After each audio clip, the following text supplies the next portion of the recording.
Let's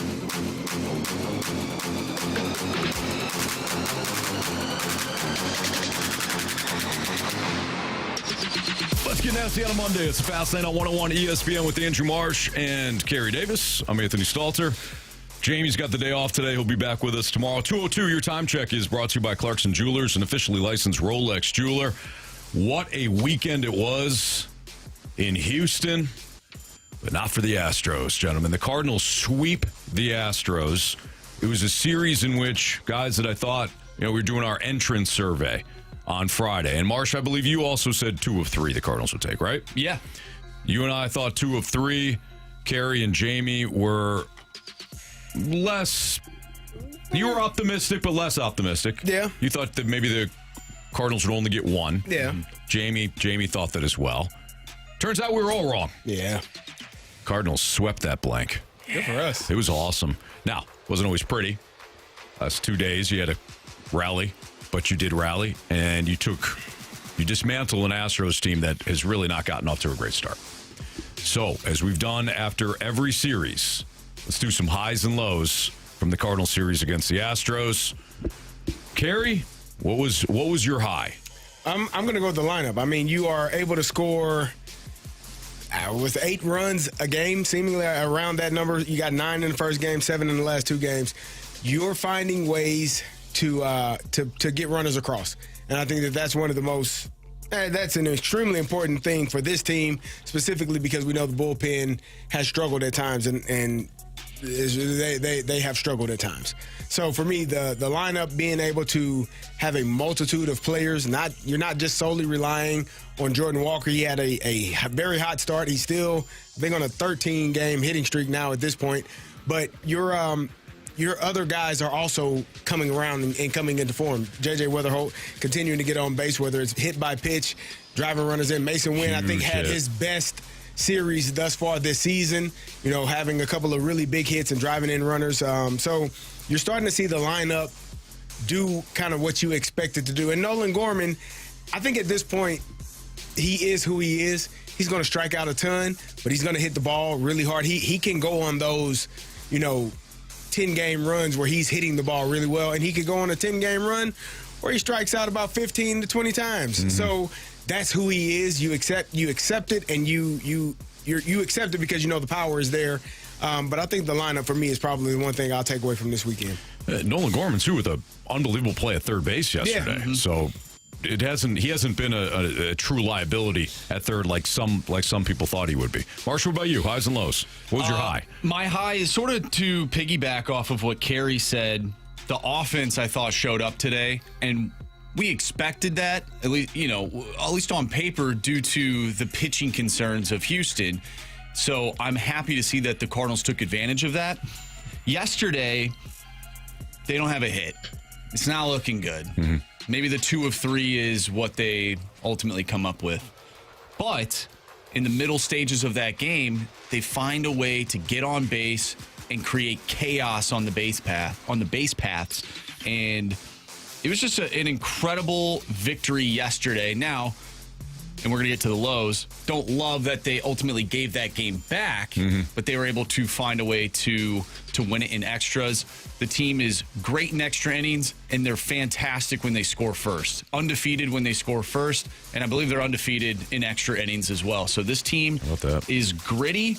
The ability to come back in games is something that stood out to me this weekend, specifically yesterday. Carey, you kind of hit on the things that the highs for me. Number 1 high was Mason Wynn. Yep. Mason Wynn had 7 RBI in the series, including the game-winning extra innings double yesterday. The fact that he impacted games in multiple ways, he had the power home, he had the home run, so that obviously flashed some of the power.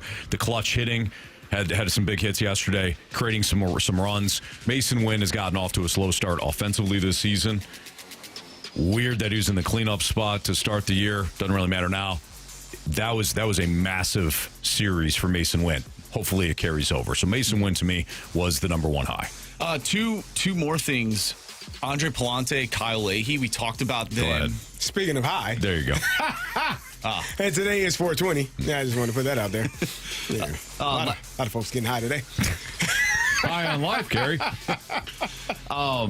last week we talked, I think it was Friday, we talked about Andre Palante and Kyle Leahy both went 5 innings. You know, Andre Palante, I thought he had a really good bounce back performance. And Kyle Leahy gave up 3 home runs, but no crooked numbers. On those home runs, I think there was 1 inning where he gave up 2 runs, but overall, I thought he pitched pretty well. He had 6 strikeouts, something that we've been looking for, more swing and miss, more putouts.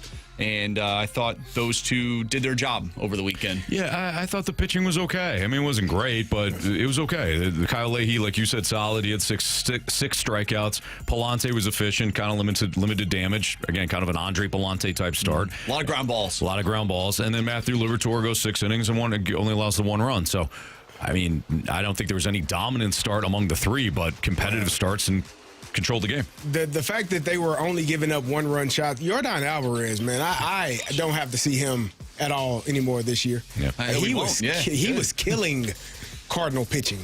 And fortunately, the shots that he was hitting were solo shots, thankfully. But dude was electric this entire weekend. Yeah, he was locked in. He's playing the one ball. he hit yesterday. He's playing really good baseball. He is. The one he hit yesterday is a shot. Not as impactful or powerful as our guy Fermin, though. I was going to say we got to bring that up. Great at bat. Fermin touch seats. That was a great at bat. Massive shot there. That was great. And I thought the line. You know, looking at the lineup, you saw about like the way that they won games, the lineup depth. So you had Nolan Gorman and Ivan Herrera. Those are the 2 big pieces in Game 1. Then you go to Game 2, and it was Wynn, Alec Burleson, Fermin, I think, had a big hit in that one, too. Game 3, Wynn, J.J. Weatherholt. So Wynn was pretty consistent. But I mentioned what? Gorman, Herrera, Wynn, Fermin, Burleson, and J.J. Weatherholt. Those 6 guys. 6 guys. Didn't mention Jordan Walker, who was Kerry mentioned, though. 14 game hitting streak. 14, yeah. I think it's 14 now. Yeah. He's been doing a good job.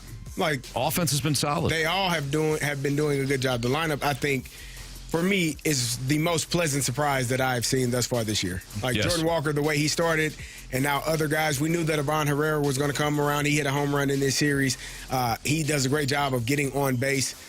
They're offensively, they're playing outstanding, and it's fun to watch because that will keep you in games.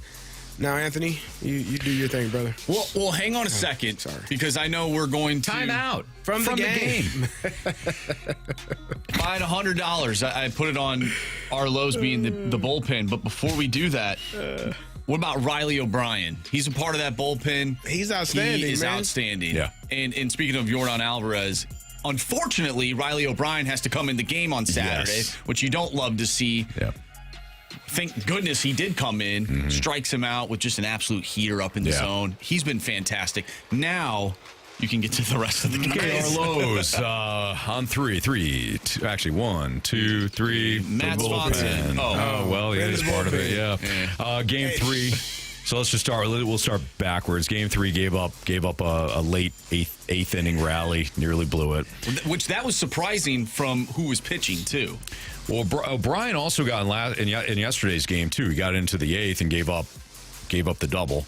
But game 2, they also allowed the bullpen also allowed a 3-run home run in the 9th to make things, way too uncomfortable in a game that shouldn't have been uncomfortable. So even in the wins, we saw once again, and this has been a theme, we saw once again how quickly things could change because of that pen. For me, they are taking turns. This reminds me of, I think it was 23, where there were so many different pitchers that would come in, and you would assume from the game before, he's got it, he's doing great, but then that pitcher would blow up. It was almost like Russian roulette. You didn't know which pitcher to pick because you didn't know when it would be their turn to blow up in the game. And I think each one of them have had an opportunity to have a blow up and have a rough inning, which led you to, giving up a lead or putting you in a position where you got to bring Riley O'Brien in to not save the game, but to get a win, to get you out of an inning. Like, for me, that's, as a manager, as a coaching staff, that has to be one of the scariest things night in and night out, not knowing which player of the ones I got a handful of guys I can choose from, but I don't know which one is going to have that moment where they're going to have a blow up and potentially have us lose this game or be in a position where we got to fight to win it. Yeah. Well, yeah, on Saturday you have Swanson who comes in, and I would assume that Ollie trying to give him another opportunity to try and get things right. You have a comfortable lead, and you want him to potentially go 2 innings there. Instead, he walks everybody, and you have to bring in Soriano, who pitched the night before. Sure. Maybe you want to give him a day off, but you can't because you don't trust Swanson. And then Soriano gives up runs, and then you have to bring in O'Brien, which I'm sure Ollie didn't want to pitch O'Brien. So it's a domino effect here because you can't really trust anybody in that bullpen outside of a few guys. Yeah, it's a shame. And of course, JoJo yesterday, one of the guys that you really do trust, he gives up 3 earned runs. Had to blow up himself. Yep. Which is going to happen. You can't be perfect. You know, these guys can't be perfect. You can't. That's why you have to have depth in the bullpen. But that's also, in my opinion, why you can't. You have to have Swanson, you have to have Brule, you have to have Soriano, you have to have those guys performing better so that you don't have to utilize Riley O'Brien, two out of every 3 days, or put them in a situation where they have to come in and put out a fire. But also, it goes back to what we talked about a couple of weeks ago with the starting rotation. Maybe pitch a few more innings. Yeah. Maybe give us a little bit more length in a game to where I don't have to go 6th, 7th, 8th, You're 9th inning right. every single damn day. Like, that is, to me, that has to be what ruins bullpens, because my starting pitchers are only going to give me 5 innings. And then I'm going to shut them down. And I know it's still early in the season. We're only, 3 starts in for most of these guys as starting pitchers. You got 25, hopefully, knock on wood, more to go. But damn it, man, give us more length in a game to where I don't have to go out there and call out Brule every other day or call out Soriano every other day. Give me a chance to give those guys a couple of days rest. Sure. Hell, you get 4 days rest. Give them a day or two to rest where they don't have to put out your damn fire every single day. Right. So I think that would help. Well, one of the things that is not helping is the amount of walks that they're giving up. That's going to make the pitch count go up. Yep. It's the bullpen. I mean, they just stop walking people, man. What are we doing? The bullpen has got Marsh so frustrated that even after a sweep, he's at a loss for words as he's talking about this pen. But, hey, Cardinals, big takeaway. They sweep. Young core keeps producing. Lineup keeps showing up. And the starting pitching at least stabilized some games. I'm sure that bullpen will come around, Marsh. Well, I hope so. Now, it hasn't yet, CD. But It has not. I'm sure they'll be fine. They got, You know what, though? 150, 60 games left? Darn right, 140 games left? Yeah, you got time. Marathon, not sprint. Credit to the team, though. Despite some of these issues in the bullpen, they're finding ways to win. Absolutely. I think as a young team, too. Yeah, any team could sort of wave the white flag when you have a lead, give it up, go to extras. That's happened multiple times this season. Hell, the Twins did it last. The Twins, I think, did it the last 2 nights. Marsh, were you talking about they blew a lead and then lost an extra? Sorry, I cut you off. But the Cardinals, they find ways to win even when they do go to extra innings, and you got to give them credit because they're a young squad, and that's something huge for this team, confidence-wise. You're absolutely right. Any team could win. The teams that win after blowing their lead and then still finding ways to get it done, those are the most special teams. It's Fastlane on 101 ESPN. That's a shot at the Falcons It's in the science. Super Bowl. Oh, no, I wasn't even thinking of them. Oh, okay. And now I'm depressed. Thanks. Thanks, Marsh. Well, maybe they would have won if they would have got the ball first. In overtime. One could hope. Are the Cardinals a serious postseason contender in a rebuilding season? We actually want your mic drops on this, too. When you hear that, wow, they actually a legitimate contender? What could be a wild card contender? Anthony, the lineup's out. Oh. But we still want your mic drops. Timeout. From the game. We're going to do the lineup next on 101 ESPN.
Zen on 101 ESPN with Carey Davis and Andrew Marsh. I'm Anthony Stalter. Heard the siren for the lineup game, so that's what we're going to do right now. The Cardinals back in action after sweeping the Houston Astros, and their road trip continues tonight in Miami. And the Marlins they're kind of a plucky team this year, I would describe.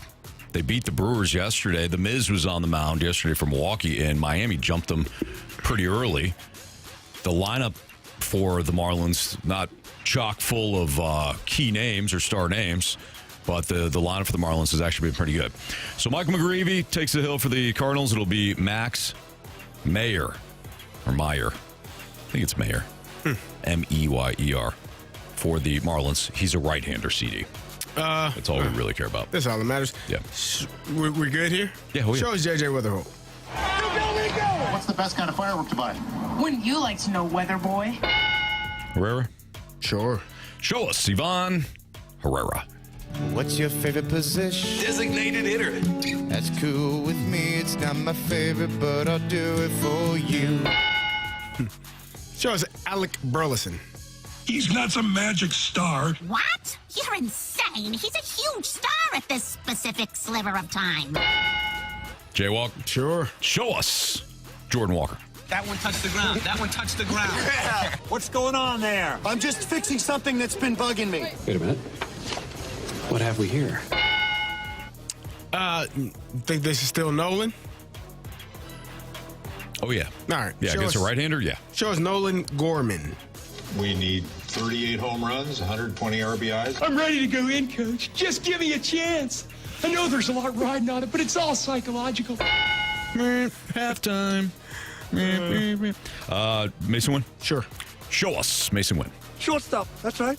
Now and forever. Forever and ever, shortstop. We aren't in the top 10. Wait. This is bull. He's the best in the business. Best arm in baseball. This has been good, man. It's good to have a lineup where you know where guys are. We've been asking for this for a while For now. a few years now. I was just going to ask you guys, do you find the lineup game to be fun It's enjoyable, man. that now it's pretty similar every single day? The lineup game has taken a hit. So that's why I was wondering that. Is it But I better? like it. Is it better if there's like a lot of moving parts? For these 8 minutes, it would be better. But, Carey, I'm with you. You and I have, and not to say that others haven't, but you and I feel like have been beating that drum for a while. I'll sacrifice my enjoyment of the lineup game for a consistent, stagnant lineup that I know who's playing where and when they're playing, and that's every dang on day. I'll sacrifice, and I'll sacrifice the listeners' enjoyment too, because there's more. I will. I'll put it on the line. I just did it for myself and for all of us to have a lineup that we know who's playing what. Because you know what's more fun than the lineup game is having guys in the same spot every single day. You know why, Anthony? Because that means they're winning. That means they're playing well. So if we got to sacrifice enjoyment for this 8-minute segment to watch 3 hours of good baseball, dang it, call it sacrificed every day. Thank you. And if anything, it's like the bottom 3 players is sort of a revolving door from time to time. So you can get enjoyment with the 7 through 9 in the lineup. Speaking of which, It's I don't Nathan. think. You think it's Nathan Church? I think it's Nathan. Who do you think? For me? You think because he hit that shot? Terminator's hot. You think Ferminator's in because he hit that shot? We both agree it's not Pajes. Pajes is going to be. He's or- not. I don't think he's in the lineup. Or out? He got A little banged up yesterday. I don't think he's in the lineup. So I'd the go question Nathan is: Church. Is it Poso as the catcher or Herrera? I go Nathan Church. Oh, a catcher? Yeah, Probably. Who's pitching? McGreevy. I can't remember if Herrera catches. I think he catches McGreevy. Okay, he catches McGreevy and Palante. If those are the two that he's been catching this year, Oh hell! I don't remember. don't My either. memory, it doesn't serve me well Yeah, right we have now. kids. We don't have memories. They memorize everything. They remember everything. Well, that they don't remember. Well, the brush things their that they teeth. want. They don't They're remember to always pick those shocked. clothes up. No, they're always shocked that we got to leave in the morning, Marsh. I told Lincoln today Again? that What? we just got to get dressed. Why? Shocked. What do you mean? Looking at me like, hey, wait, what's it? What? How could you? Anyways, all right. So you think it's Church? Go ahead. I think it would be Church. Show us Nathan Church. You are so wrong. Darn it. For My me? bad. No, That's you're on good. me. You're That's all my right. bad. For me? Sure. Show us the Furminator. What a shame. So it's Ramon JC. Urias. Who's playing left field? Okay, so Herrera's catching. Yeah. Gorman DH. Urias at third. Okay, who's playing left field? Maybe that's Church Church Scott? Or Sajasi. Or Sajasi. Oh, go Sajasi. I don't think I. If we're right about Urias being in the lineup, wouldn't he be here? He would be. I would think. But All right, I'm going to go Urias. Go ahead. Show us Ramon Urias. Wait a minute. Nice. Who are you? I'm the new guy. So that means that Church and then Scott? Because you need a left fielder and you need a center fielder. Go for it. It's either Church or Fermin or Sajasi. Oh, that's three options. Show us Nathan Church.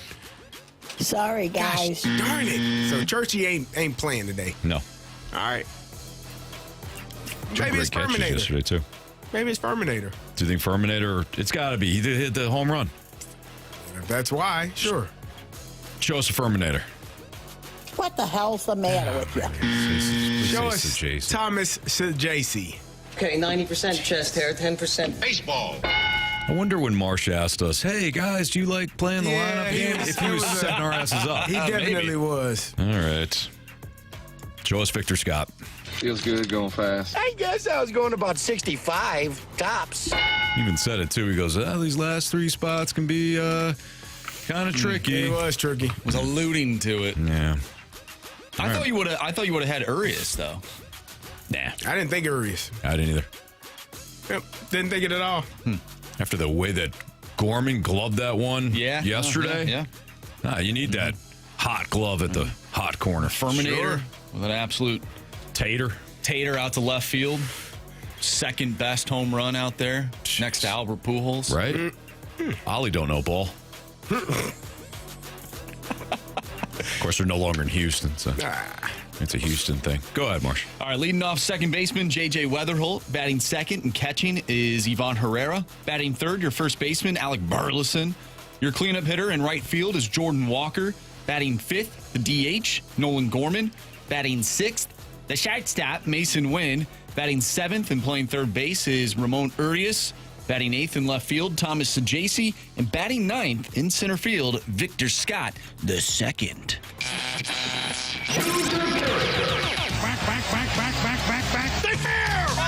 Go Phil! Go Phil! I don't believe what I just saw. Home run. All right, Marsh. What are some latest standings here? Oh, What are Anthony, the you're on the standings? board. Thank you, Ivan Herrera. You got one. Yes. All right, so I have 7. Jamie also picked up points due to Nolan Gorman's home run. So he has 5. Carey has 2. And Anthony, like I just said, you have 1. I'm on the board, though. First one's always the difficult one. Yeah. That's always the toughest one? Yep. All right. proven. Who is hitting the ball? Well, they're all gonna. Well, they're all hitting the ball. We're going to try. I'm going to go with Ivan Herrera tonight. Ivan. Okay. Jamie did tell us his, and he took Herrera. Oh, that stinks. So he no longer can have Herrera. You guys are sick, Do we man. want to hose him, or do we want to Nah, keep give things? Is the allotted time, is that still? I think we are. I think at the end of this month, I would say at the end of the month. Okay. Just to be You know what? Let's not hose him because he did send in his pick. He did. It was Herrera. Now And I'm not gonna lie, I did not choose that because he sent that in. I did not even look at that. should he have sent in more options for us? Probably. Yes, but at least he tried. Do you want to give him Gorman? Yeah, give him Gorman. Gorman Fisherman. Sure. Okay. Give me Jordan Walker. Okay. Let's see here. Yep.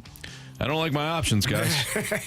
Give me Ramon Urias. That's not a bad one. That's not a bad one, man. Well, Good Burleson choice. probably was the obvious one, but we'll go Urias. All right. It's Fast Lane on 101 ESPN.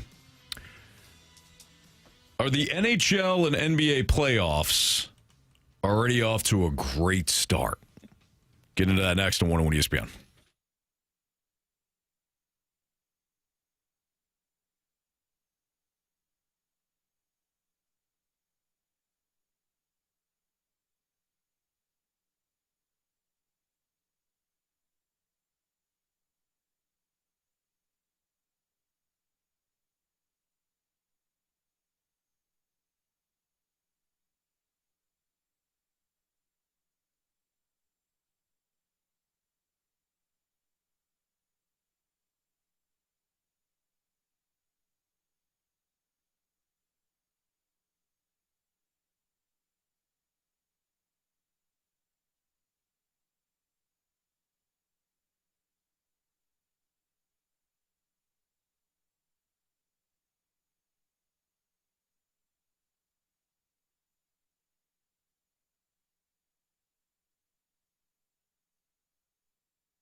101 ESPN Sports Center.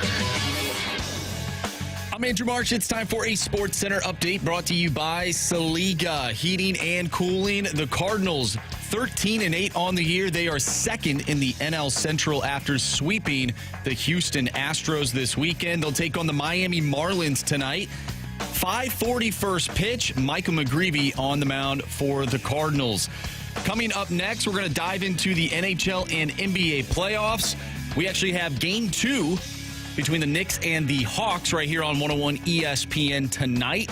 Pregame starts at 6:30. Tip-off is at 7. I'm Andrew Marsh, and this Sports Center update is brought to you by Saliga Heating and Cooling, a Daikin heating and air conditioning dealer.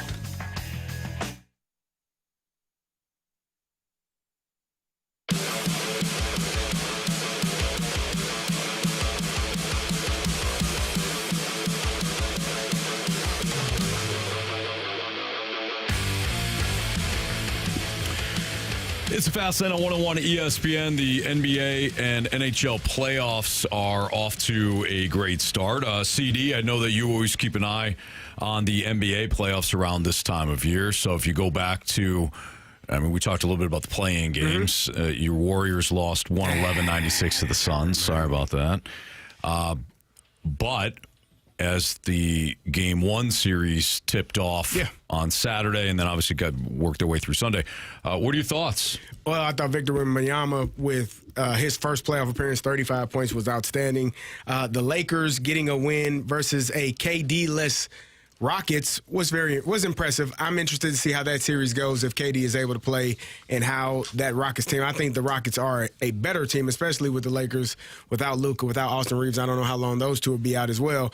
But if KD is able to play, I think that is going to be a really good series. I thought the Nuggets did what they were supposed to do and what they're going to do against the Timberwolves, and I thought the same thing for the Thunder. The biggest surprise probably is the 1-8 matchup with the Pistons versus the Magic, and the Magic actually as the 8th seed winning the first game in Detroit. So that's going to be a good series as well. And Marshy was talking about how surprised he was with the way that the 76ers got blown out, got beat up. That was it's probably going to happen, man. You didn't. I was shocked that, I know the spread was like 20-something, which is insane for a playoff game, but I was just shocked that, that was a playoff game. Well, Joel Embiid is not playing. Yeah. And that is, they got Paul George. Paul Pierce coming back. He's back from the bathroom. Man, yeah, finally. Paul George back, but it didn't, it wasn't any assistance to the 76ers either way. The Celtics are a really good basketball team. Jason Tatum coming back late in the season and being able to play and being healthy only adds to what they have. Jaylen Brown was playing at an MVP level before Jason came back, and now, all things clicking on all cylinders. That's probably going to be a team that is going to be scary to come up against in the Eastern Conference, in the Eastern side of things. And if they make it to the finals, it's going to be a really good matchup for whoever they play against. All right, so CD, before we switch over to the NHL, what was your biggest takeaway from the weekend games?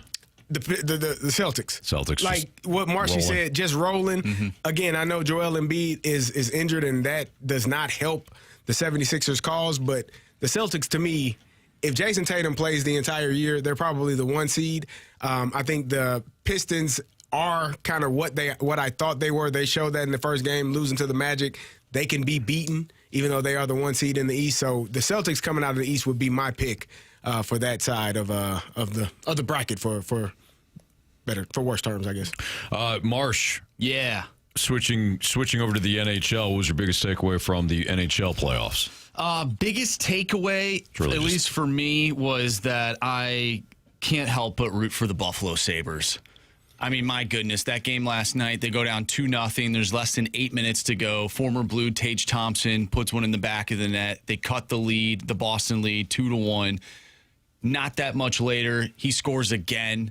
That place, that building erupts. They're all tied up. And then shortly after that goal, they get the shot from the high slot to go up 3-2.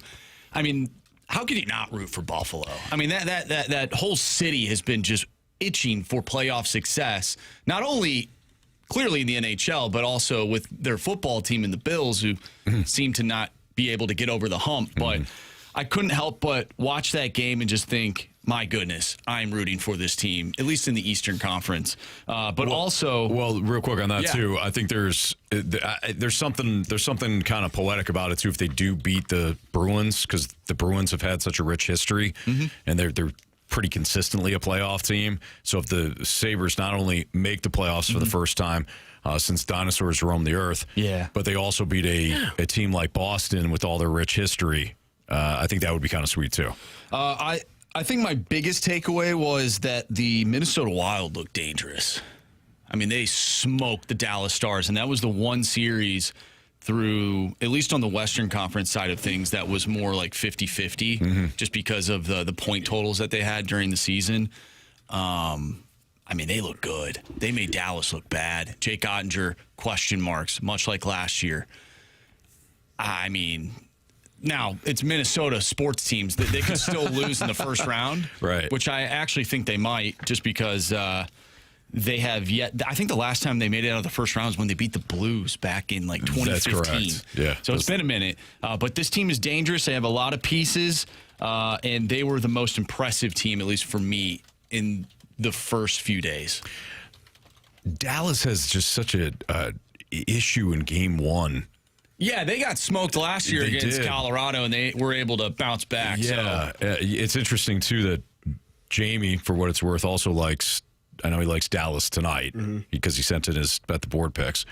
So we'll see if Marsh takes that pick, too. But I do think that I think they should bounce back. The one that I don't know if I can call it a surprise. They were an underdog last night, but I thought the Mammoth would upend Vegas last night. Just because I haven't felt like Vegas has been firing on all cylinders of late. But naturally, with all their playoff history and experience, they were able to get it done against Utah, which is another newbie. Another you didn't seem surprised by that at all.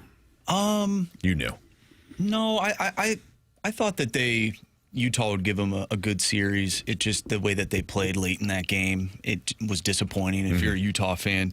But another game that really stood out to me was the Canadians and Lightning game. That game goes to overtime. Yeah, that was a fun one. Slavkovsky gets the hat trick. And that dude just scores in big games, whether it's the NHL playoffs or it's the Olympics. That was a fun game. That was a fun game to watch. No doubt. All right, we do have Knicks and Hawks Game 2, pregame at 6:30 tonight, tip-off at 7. And then tomorrow night we'll have Victor Wembanyama and the Spurs taking on the Trailblazers for Game 2, pregame at 6:30, tip-off at 7. So we have some coverage for you for the NBA playoffs if you're interested following our show. It's the Fast Lane on 101 ESPN. Are the Cardinals in the midst of being an actual, at least a wild card contender in a rebuilding season? We're asking for your mic drops on this because we want your thoughts on it. Do you feel as though what we're seeing right now is sustainable, and the Cardinals, again, in a rebuilding year, they can actually be a wild card contender? Or do you just think, this is short sample size, the bullpen's going to just continue to implode, and they're not going to do anything? Send us your Sky Lee Heating Company mic drops via the Dobbs Tire and Auto Center's 101 ESPN mobile app, and we'll play those throughout the course of the show, but we'll give you our thoughts next.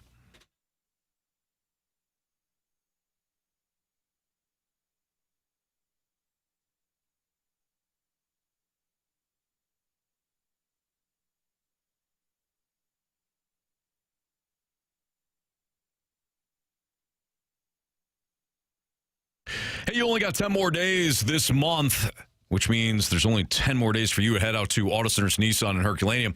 If you've heard me talk about the great deals, great offers, and the great selection that Auto Centers Nissan has this month, then again, you want to take advantage of it. So head out there tonight. They're right off I-55 in Herculaneum, just minutes from South County. And what you're going to find at Auto Centers is they've got over 1,000 new and used vehicles all on that lot, all in one location for you.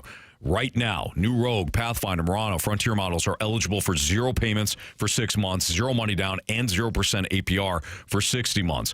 2025 models have also been discounted up to $11,000 off MSRP. And when you shop at AutoCentersNissan.com, the vehicles that you choose on their website are also eligible for up to $1,000 in additional savings, and there's no gimmicks, there's no special qualifications. Just pick the vehicle and hit the green Claim My Buyer's Bonus button, and you're going to lock in your savings instantly. You also have the 30-day return promise, and select used vehicles qualify for 0 down and no payments for 3 months, but it all ends at the end of this month. When you head out to Herculaneum, tell them Stalter sent you. Also, don't forget to check them out at AutoCentersNissan.com. It's Auto Centers Nissan, Herculaneum.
With you guys. I love a consistent lineup, and I love a winning lineup, and I love this winning team. Thank goodness we've got Hein Bloom in there behind Ollie to just get everything straightened out instead of having to stick with that stupid Mo. Thank God he's gone. Oh. That's our gal, Janet. And if you don't know Janet, I'm sure you do. She's going to bring the heat. Yeah, speaker of mine. She don't care about your feelings.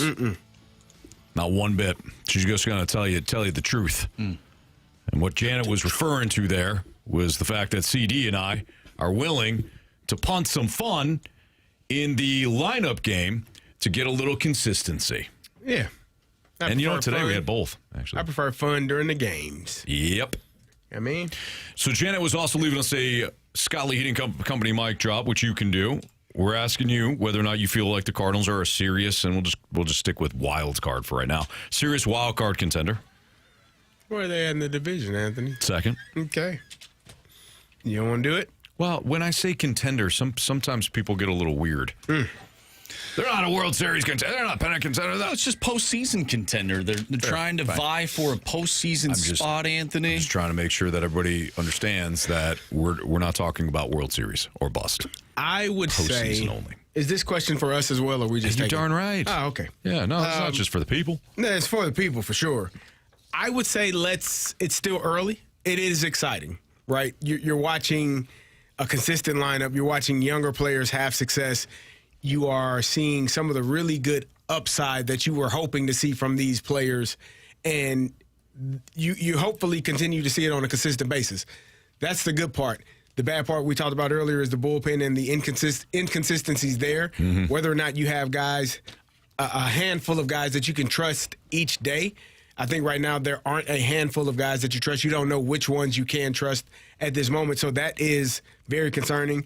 The starting rotation, I think there's still some ups and downs in the starting rotation. So pitching as a whole, Jamie, is not where you want it to be just yet, which if I learned nothing about baseball than this from Anthony Stalter is if you ain't got pitching, you ain't got nothing. You got nothing. And so right now, the pitching is iffy, but they're still able to find ways to win. And so I think the consistency part from the pitching staff is going to have to be upgraded or be elevated at some point. And if that happens, then I can be more optimistic and more excited about it. But right now, I'm not pessimistic. I'm just in a holding pattern. You're not pessimistic. I'm just going to hold. You're not optimistic. You're just mystic. There you go. Yeah, I like that. Yeah, you're mystic. Not bad. Yeah, cool. It's a WNBA team, too. Yeah, it's Mystics. Say X-Man, too, isn't it? And one of the X-Men? Marsh. Was it Mystic? What was her name? What was the one that could disappear? Disappear? Yeah, the blue one. Am I crazy? Mystique. This is how you pronounce it, man. That's right. Yeah. You know? Good call on that. She turns into other people. Yeah, you can turn evolve. But her, like, she's blue. Yeah, superpower. She's blue, but Right. could become anything. Yeah, like a chameleon. Like this team. Sure. Could be anything. Like the transition on that. There you go. CD, yeah. You don't know. So we just heard from Mystic. Marcia, you're typically optimistic, though. Yes. So I imagine that you're playing I think that this is a postseason contender, a legit postseason contender, even in a rebuild. I think I'm more so intrigued because, I came across a few posts on X, one from Bernie and Jeff Jones, Bernie Miklasz, and I'll start with this one from Bernie. The last time the Cardinals opened a season by winning 5 of their first 7 series or better was 2022, and before that it was 2019, and before that it was 2015. The 15 team won 6 of the first 7 series. All 3 teams won at least 90 games and made the postseason. Nice. So I'm looking at that, and I'm like, oh my gosh, like we're in that kind of company right now with this specific team who's in a rebuilding season. And then Jeff Jones on X says, since Major League Baseball permanently expanded to 3 wild card teams, no team has ever won 90 games and missed the playoffs. If the Cardinals go 2-4 over their next 6, they'll be on pace a month into the season. So if they're on pace to be a 90-win team, and we know that at least in this era of baseball, no 90-win team has ever missed the playoffs. Well, if we're talking about projections and whatnot, well, then the Cardinals are projected to be a playoff team. So that intrigues me. I just don't know, though. I don't know how sustainable this winning is, but I am a little optimistic based on the way they are winning. They're a scrappy bunch, and I think there's just a lot of value in that. Marcia. Despite their pitching, they can still overcome some of those obstacles. I was just going to everything you said. CD's got a smirk on his face. I believe everything you say, except for a little optimistic. Because I know you, And I mean, I know you, brother. You're more than a little optimistic. You are already planning your postseason ticket package and where you're going to sit, who you're going to ride down to the game with, your postseason, your mojo for how you're going to get ready. I know you. I know that's what you spent this weekend doing. After they won Game 2, you were like, hey, I got to buy these postseason tickets. Game 3, after Sunday, you were like, the tickets are bought. And I'm sitting right behind the dugout is where I'm sitting at. Typically, Carey, I would say that you are correct. That's not the green seats. It's just to the right. Yeah, right behind the Cardinals dugout. You want to get an up close and personal conversation with Ollie if need be. Last time I tried to sit there, there was a rain delay. I never got to watch the game. Oh boy. Typically, I'd say you are correct, but I was actually thinking about this yesterday. I'm really just going series by series with my my thoughts on this team. I do think that is what they are doing. Hey, let's just break this down. Let's just focus on this series. We'll assess it. We'll talk about it, and then we'll go from there. I think that's what this team is doing. They're not looking at the overall picture here. They're playing it series by series, and they're winning ball games, and that's fun. Proud of you, Marsh. Thanks, Carey. Very proud. It is possible to pick up on things from the people around you that you spent 5 of the 7 days with. Wow. There you go. There you go. Right. All right, I like that. Yeah. Some things are not great. No. No. Some things you know are what, not. though? If I could put a positive spin on this as well. Yeah. Please do. If we're going to sit here and say, for example, the offense is not sustainable. This offense, the way they're winning games, the way that they're coming back all the time, that's not sustainable. Okay. Well, the bullpen being as bad as it is, that might not be sustainable either. Right? Is that how that works? It's been so bad. They have had to come back in a lot of games. They have. Wouldn't both things kind of even out at some point? I could see that. Why do the Cardinals offense, why does it have to cool off while the Cardinals bullpen has to stay horrible? You know? Okay. Just something to think about. Something to think about. Yeah. Now, if both things happen, things happen, yeah. Let's say at the same time, bullpen gets better, offense cools off, do they still win at the rate that they're winning now? They still win, and they get in the playoffs. All right. You like that? I do like that. Okay. I like it a lot. Yeah. Thank you. You just said it, 90 games. All right, 90 games. I mean, that's what this team's on pace for, is it not? Isn't that wild to say? You know what's crazy? It's very wild to say. Now that I just said that, now I'm seeing like the dip, the regression, and us saying like, well, of course, like down the road a little bit, at some point in May. Well, of course, they don't have starting pitchers that strike anybody out. The bullpen hasn't improved. Of course, they're going to cool off. And now they're 10 games below 500. Which is more likely to happen? The bullpen, the starting pitching and the bullpen, like, excel and exceed all expectations that they've had up until this point, or the offense hit a spot where it cools off pretty well. Well, considering it's Major League Baseball, I think the second the offense cooling off. Yeah, and the pitching probably staying where it's at. Yeah. Because really, if the pitching stays where it's at and the offense cools off, then because you're not going to average 8 runs a game. Yes, Anthony, you've been around baseball a long time. Yeah, you know ball. 4.5 runs, pretty good. Very good. Yeah, 8 outstanding. 8 is. But if you need 8 is not sustainable. Yeah. Despite everything we just said, it is nice that they have gotten off to the start that they have a little gotten bit off banking some wins. You know, not only for the team and whatnot, but just fan engagement. That was one of our conversations multiple times over the summer. Like, what is going to draw fans back to the ballpark? And I feel like this brand of baseball that they're playing, people are going to want to buy tickets. Very true. And want to go to the game. So I think this is the best start that us fans, that the front office could have asked for. I agree wholeheartedly. All right, it's Fast Lane on 101 ESPN. Carey Davis, Andrew Marsh. I'm Anthony Stalter. Jamie Rivers off today, but he'll be back tomorrow. Is there any value to extract from the post-Olympic run for the Blues? Doug Armstrong, talked to the media, and he had some thoughts on this very question. That's next on 101 ESPN.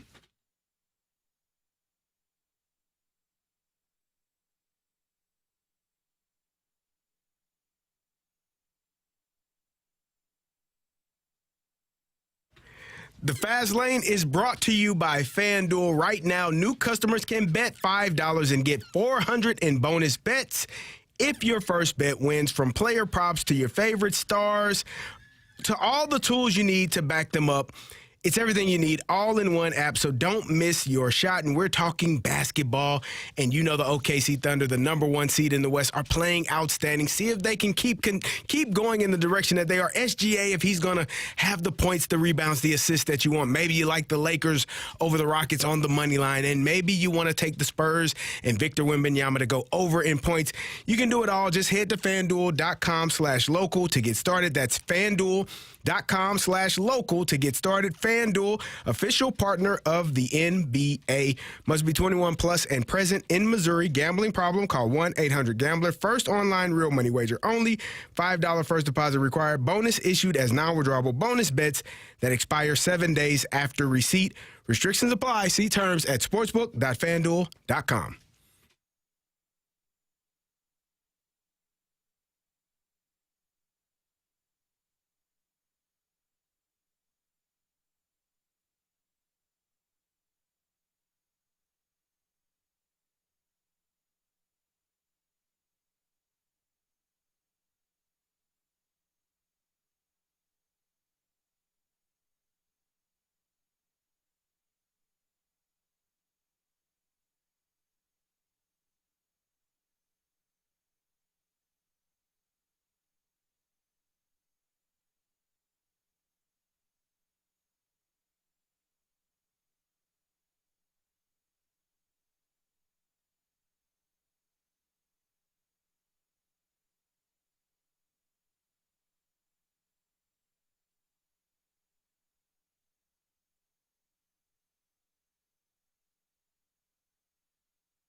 .305 Your Time Check is brought to you by Clarkson Jewelers, an officially licensed Rolex jeweler with Carey Davis and Andrew Marsh. I'm Anthony Stalter. Doug Armstrong spoke to the media, kind of the post-season wrap-up. And one of the things that Army discussed or was asked about was how much stock can be put in to what the Thomas line did post-Olympics. This is what Army had to say. They were exceptional. Post-Olympics, exceptional. And again, I don't want to rain on the parade on how exceptional they were, but as I said, I don't put a lot of stock in to that run post-Olympics. And there's 3 examples why. It was San Jose, LA, second Colorado game. We were playing with house money for a long time, and we pushed ourselves back in to the poker game, and we had to go into our own pocket and put our own money on the table, and we didn't do very well with our own money on the table. So then we lose. We go into San Jose, play 20 minutes. We go into LA, play 20 minutes. Pretty well eliminates our season. Go on a little bit of a run again. Play Colorado. That's a big win there. You know, as Connor McDavid said, the pillow fight that was the West. You know, those 2 games actually didn't put us totally out. But when we came home against Colorado, that was the final nail that we're not close to being to that level. And so, you know, I look at the second half of last year. We met every one of those challenges. Anytime there was a big game, that group found a way to win that game. Thus, we got in. Thus, we probably should have won the first round. This group, when they got back into it and we had to put our own money on the table, we didn't get the job done. And that, you know, so there's just a different feeling on the winning percentage post 4 Nations, post Olympics for me. And I didn't even know, I assume they're somewhat close, the winning percentage, but there's a much different feeling going in to the summer now than I had. And it's not based on making or missing the playoffs. It's based on those massive games where we didn't perform to the level that was necessary. So if you heard Jim Montgomery's take on that very subject 2 weeks ago, you'll know that both Army and Monty are in line. I think that's number one. You've got a head coach that said as much when he was asked about that post-Olympic run. Mm-hmm. He said basically the same thing as what Army just said in that clip. So for those 2 guys to think the same way in that regard, I think is important. So full stop on that. You guys agree with that? Yeah. 100%. Okay. Moving forward and just reacting to what he said, and I know, Carey, where you think in on this. From an individual standpoint, I actually think there's some stuff to glean from the post-Olympic run. Mm-hmm. As a team, I think Army and Monty are spot on. As a team, and Army used the analogy of having to use your own money in a poker game. Mm-hmm. So think about showing up, get a little free do-re-mi, and you're playing with house money.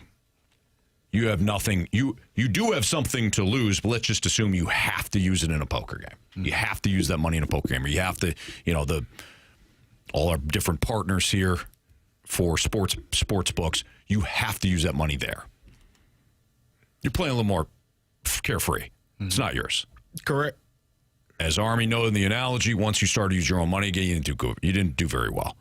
I agree with what he said. I agree with what Jim Montgomery said. Individually, yes, I do think there's some pluses to come out of it. Certain players. As a team, though, both guys were spot on. Yeah, I agree. You have to when the games truly matter. When you have an opportunity to start the race at the same time as everybody else, two years in a row, you were looking at a lot of backs as they ran by you. Mm-hmm. And yes, you deserve credit for getting back into it this year and making the playoffs last year. But ultimately, you have to start well. You have to go through your ups and downs, and then you have to finish strong to make the postseason. And the Blues didn't do that this past year and nearly didn't do it last year. What I heard from Monty talking about this same scenario and Army is fool me once, can't get fooled again. And they're not going to get fooled again for a third time. Sure. They won't run it back with this same group is how I hear it. I don't think that they will trust that this post-Olympic break is who this team is, because he mentioned it. He said, when we had the opportunities against San Jose and Los Angeles, we didn't win. Mm-hmm. We didn't take care of business. And then you play Colorado, you win that game. But then when you come here and you play Colorado again, you saw how that went. And it showed you that we're not close to where we need to be. And I think as much as we talk about, wild card standings and, make it in, like, you want to compete in your division, right? In the Central, you're not a top 3 team in your own division. So you have to find ways to get better in that regard so that your team can actually put themselves in a position to win games. Like, you don't want to be the fourth or fifth best team. Like, right now, you're the 5th best team in the division. Colorado is the best. Dallas, Minnesota, you got Utah. Like, you're behind all of those teams. And Nashville is flip a coin. Yeah. Right? So you're right. You're 6th best, 5th or 6th best in your own division. And if you have aspirations of being a championship team, we always talk about winning the division. Our conversations never started with, just make it. Just make a wild card. You'll find a way. That has never, on any level, like winning your division, we call it, games where you can get a hat and shirt. You get a hat and shirt when you win the division. You get a hat and shirt when you win the conference. You get a hat and shirt when you win the championship. Like, those are the games that matter, and those are the things that matter. And right now, this team isn't even in the top echelon of their own division, let alone trying to make it into a playoff spot. So there's a lot of room that they can grow and things that they can learn and earn and work towards for next season. But I don't think that it's going to be the same group of guys doing it that it was this year. Not the exact same, no. You're right about that. I do think it is nice for the fans to get a little bit of hope. Now, if they were to have played really bad, obviously there's a section of the fan base that is excited about a top pick, which is exciting in itself. But when you look at the team and how they perhaps would have performed down the stretch, you're like, oh my gosh, like, they were bad. Like, what is this going to look like next year?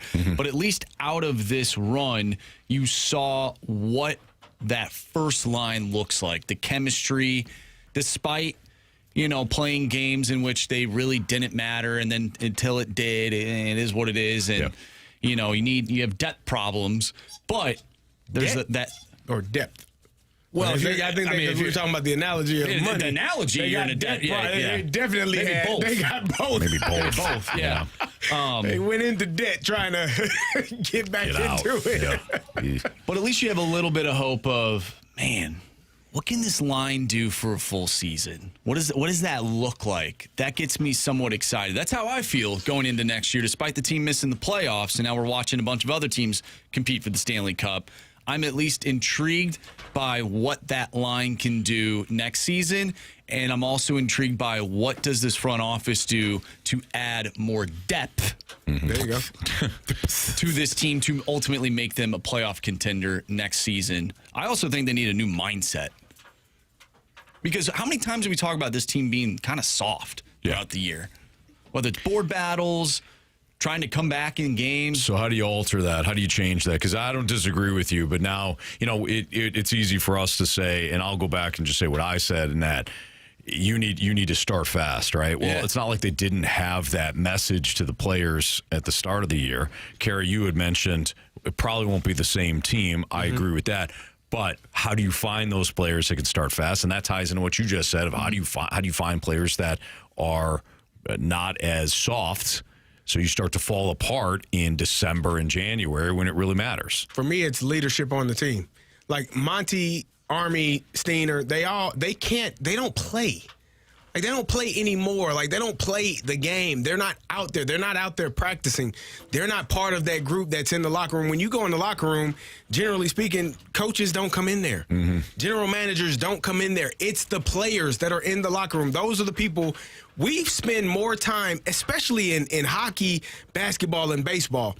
You spend more time with your teammates than you do your own family. Sure. Like, you're always with each other. You're on the road for 5 to 7 days away from your kids and your wife and your family and your mom and your dad. Like, you have to have that type of culture sustained and built to have that mindset to be able to win games and have the grit and the toughness that you're talking about. Like, you don't just wake up and have it. Like, your coach can't turn on a switch and now, we're a tough team.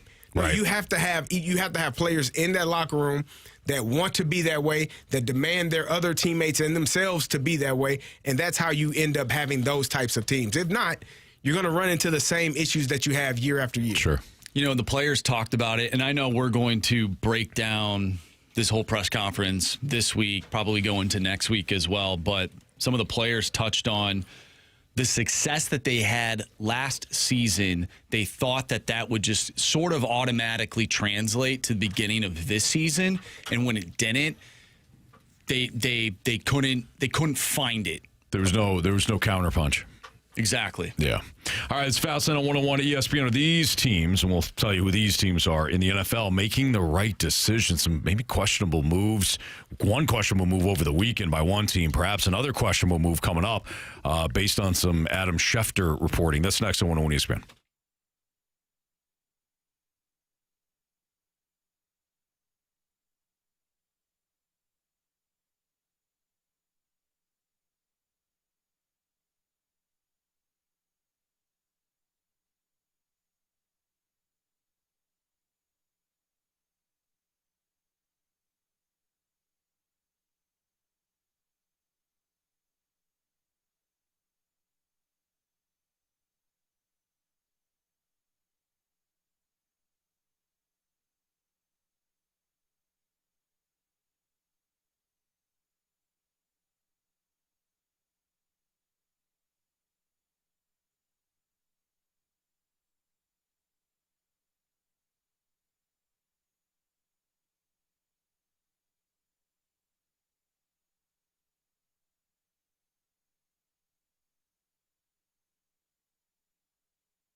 It's a Fast Lane on 101 ESPN. So according to ESPN's, the motherships, Adam Schefter, the Eagles are likely to trade A.J. Brown to the Patriots after June 1st. This report emerged this morning.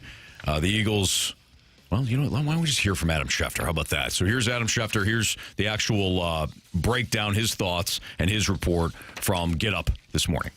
A trade is tracking to happen between the Philadelphia Eagles and the New England Patriots post-June 1. Post-June 1, because that's when the Eagles can split up A.J. Brown's salary cap charge and not be crippled financially by making the trade now. That is why you will not get a trade of A.J. Brown to the New England Patriots or anywhere else during draft week, when a lot of other deals will be made. And the Philadelphia Eagles very well may have another trick or two up their sleeve this week in terms of a deal for a veteran player that's out there. Their general manager, Howie Roseman, always scouring, looking, searching for that next deal. And it wouldn't be a surprise to see him pull off another trade aside from the A.J. Brown trade this upcoming week. They have been talking to the Vikings about Jonathan Grenard in the past. It seems like those talks have lost some steam. We'll see if there's another player out there that captures the Eagles' attention and they're able to pull that off. But for the time being,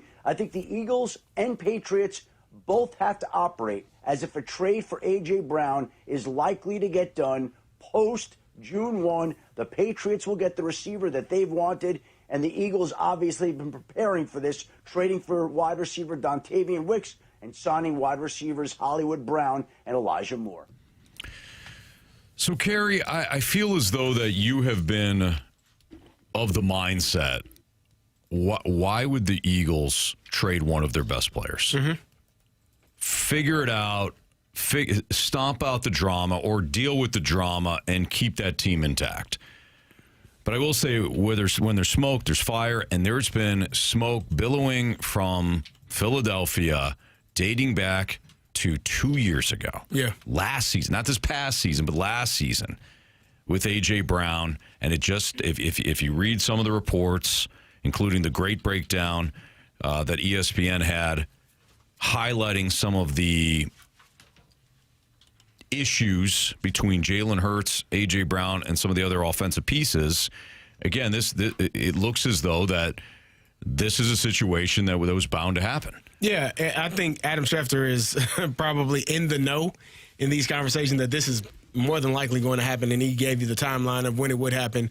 If the Eagles feel like it's time to move on from A.J. Brown, I don't personally think it's the best decision, because I think you lose a number one, but it also depends on what you get in return. Mm-hmm. Now, you're going to be looking at, according to Schefter, post-draft, so you're not getting any draft compensation for this year. You're not getting a player and a pick going into this year's draft. So I don't know what that looks like. I don't know what the Patriots have on their roster that you could get back in return, mm-hmm. that could be equivalent or help your team in the same way that A.J. Brown has helped your team over these past few years, being one of the top receivers, elite receivers in the game. So it'll be intriguing to watch how I think the Patriots get better.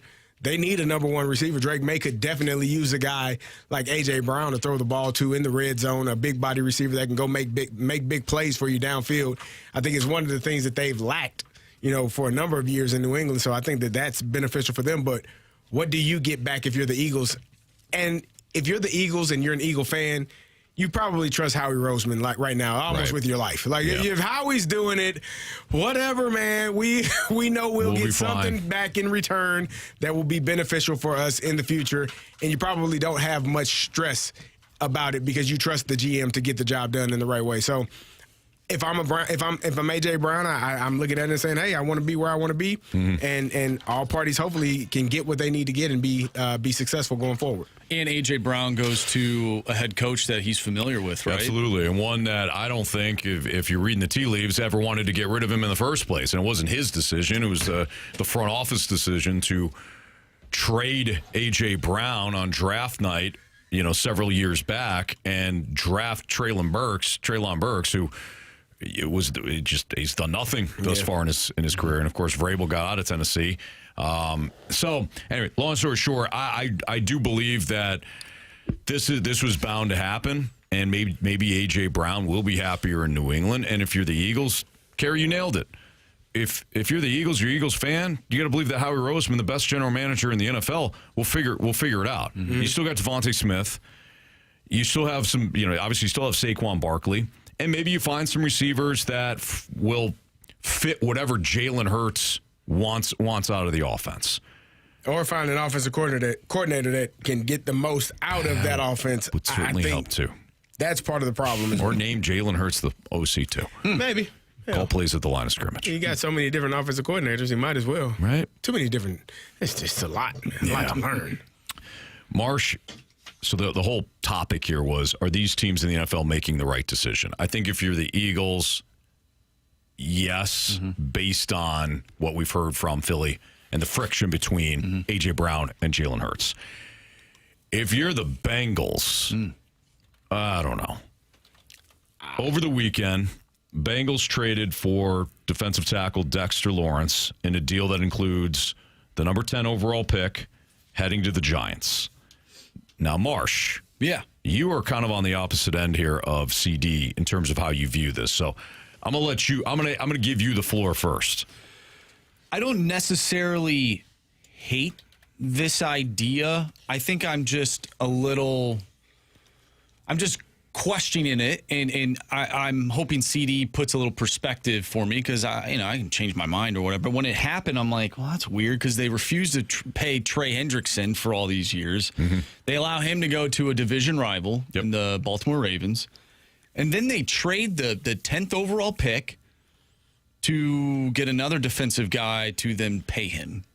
So I'm just a little confused. Why not just pay Trey Hendrickson, unless you believe that what Dexter Lawrence brings to the table, he's a good football player, if he is more beneficial to that defense than what Trey Hendrickson was bringing previously. Certainly a younger player, but CD, you actually, I don't know if you like the move, right? But you don't hate it. I don't hate it at all. I think they're two different positions. Like Trey Hendrickson is an outside guy, rush defender, and to get to the quarterback, not exceptionally great in the run game. Dexter Lawrence is an interior defensive tackle that does good in both pass and run, and you need to be stout up the middle.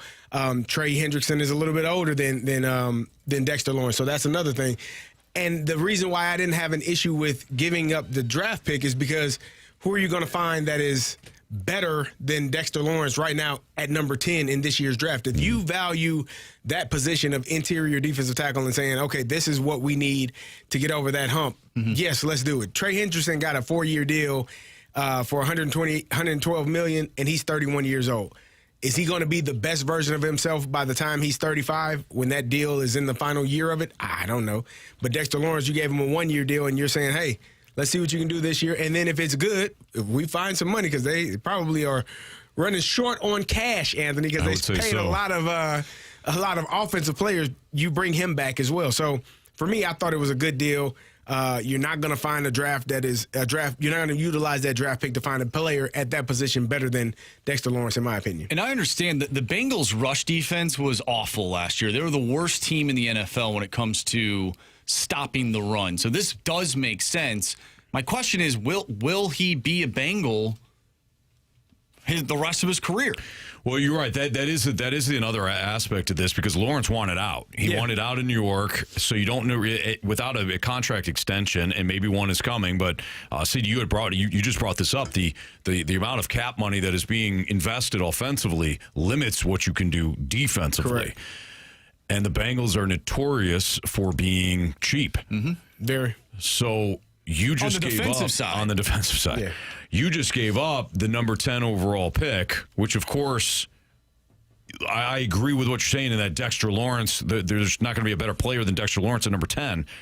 But you're also giving up 4 to 5 years of a cost-controlled player that you could have selected at number 10. Yeah, but if you waste that, I mean, I don't know what I'm getting at that pick. I don't know who I'm getting at that pick. I don't know how the first 9 picks sort out in front of me. What do I need most at that time at that position? Defense. And what defensive player do you feel like is equivalent to what you can get from a Dexter Lawrence right now? Peter Woods is the highest ranked defensive tackle, and they got him slated at number 19. Right. So would you be reaching for a player at 10 that you could still find? Maybe if at 19 you might be able to fall into the second round and still be able to get that player. So for me, I don't think it's a terrible decision, because I'm looking at the needs of this offense. You know you need offensive linemen always in Cincinnati. Yep. You know you need defensive linemen. You need a stout defense to help get that offense back on the field. If I can go out and get Dexter Lawrence and I can pay him for 1 year, and hopefully the goal is to re-sign him after this year. I don't think you paid the price of a 10th overall pick to watch him walk out the door after 1 year. I would assume that they have some plans to re-sign him after this year. I would hope if you're a Bengals fan, I'd hope so. Yeah. Well, and this year too, maybe it's one of those things where the Bengals feel as if they desperately need to get to the playoffs because you have 3 teams within your division that have new head coaches. Mm-hmm. And who knows what that looks like to start off a season. Sure. The Bengals have notoriously started the season off slow. Yep.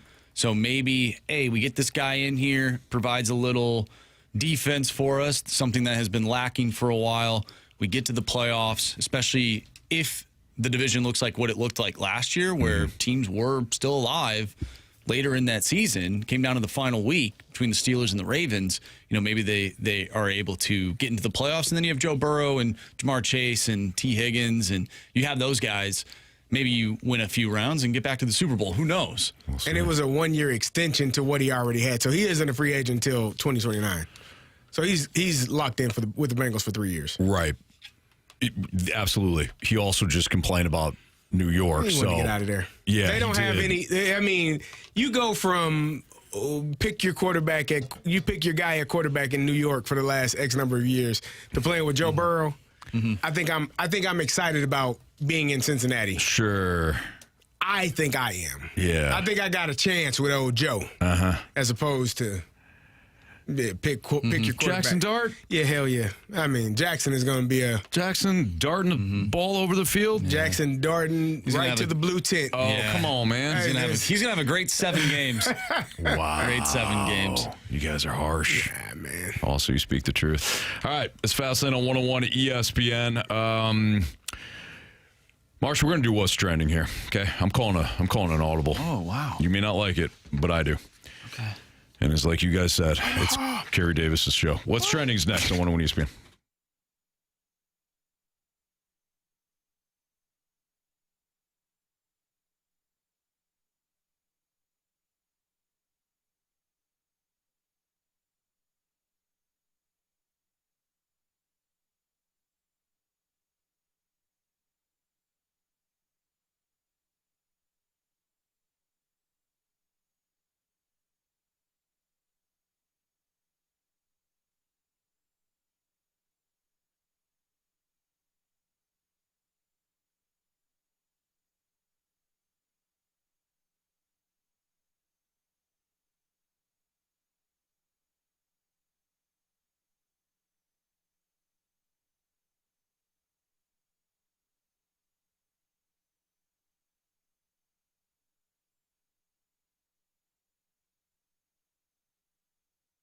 My guy Stewie from Stewart's American Mortgage Corporation's on the line. And Stewie, one of the biggest headaches for people is if they're self-employed and they're looking to talk to you about various things. You got different ways that you can help. Like I could write a book on it. And what's important is that you have to work with somebody that knows how to maneuver within the system to get those people approved with the best rates. We have an ESPN listener closed this morning. They applied to 4 of the mortgage companies, and all the mortgage companies says, no, we can't do it. There's no income on your tax returns. Well, what they didn't know is that there's certain things when you're self-employed that we can give you credit for that normally the IRS lets you get away with and don't have to pay taxes on. And when I took his tax return, I averaged those income out. I was able to give him credit for monies that he didn't really show as income. At the end of the day, we got it closed. So go with somebody who knows how to read the returns. If you don't file a return or you don't have enough income on your return, there are other programs based on the deposits that you make into your business account, and you can get approved that way as well. So that where there's a will, there's a way. You just got to know who you're dealing with and the right people to get it done. Well, you also have to call the right people or text the right people, which is my guy, Stewie. He hands out his personal cell phone number, which is 314-324 4440, same number that I have used to either call or text Stewie. I know friends that have also done so. Jamie, same number, and we're giving it to you. So you just heard what Stewie had to say. If you're in a similar spot that he's talking about, he has ways to help you, but you got to pick up the phone, got to call him, or text him. If you missed the number, you can always Google the bagel loan. Stewie, keep up the great work. Have a great day, Anthony. NMLS number 226715.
ESPN Sports Center. I'm Andrew Marsh. It's time for a Sports Center update brought to you by Universal Windows Direct. The Cardinals sweep the Astros this weekend, and now they head to Miami to face off against the Marlins. Michael McGreevy on the mound tonight for the Cardinals. First pitch is at 5:40. Tonight on 101 ESPN, we'll have Game 2 between the Knicks and the Hawks. Pregame for that one starts at 6:30 with the tip-off at 7. I'm Andrew Marsh, and the Sports Center update is brought to you by Universal Windows Direct. You'll be saying, I love my windows. What are the hot topics in the sports world? What in the wide world of sports is going on here? Here's what's trending. Welcome back to the Fast Lane here on 101 ESPN with Anthony Stalter and Carey Davis. I'm Andrew Marsh, and it's time for What's Trending. Gentlemen, over the last few months, we've had multiple conversations about tanking, whether it's the NBA, could be the NHL. Obviously, we've talked about the Blues. Some people wanted the organic tank. so the Blues could get a higher draft pick. I came across an article from Front Office Sports, and I also found an X post last night about what the PWHL does. They do this thing called the Gold, what is it called? The Gold Plan. Basically what this is, it's an anti-tanking plan. Once you are eliminated from playoff contention, you then essentially have to earn points. You have to win to get the top spot. So if we look at the NHL this season, if the Gold Plan was implemented for the NHL, the New York Rangers would have the top pick, or at least be in that number one slot. Yeah. Because since eliminated, they earned themselves 12 points.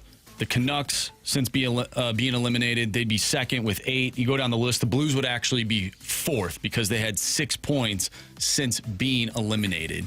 What are your thoughts on this anti-tanking plan that the PWHL implements? I think they got to do something.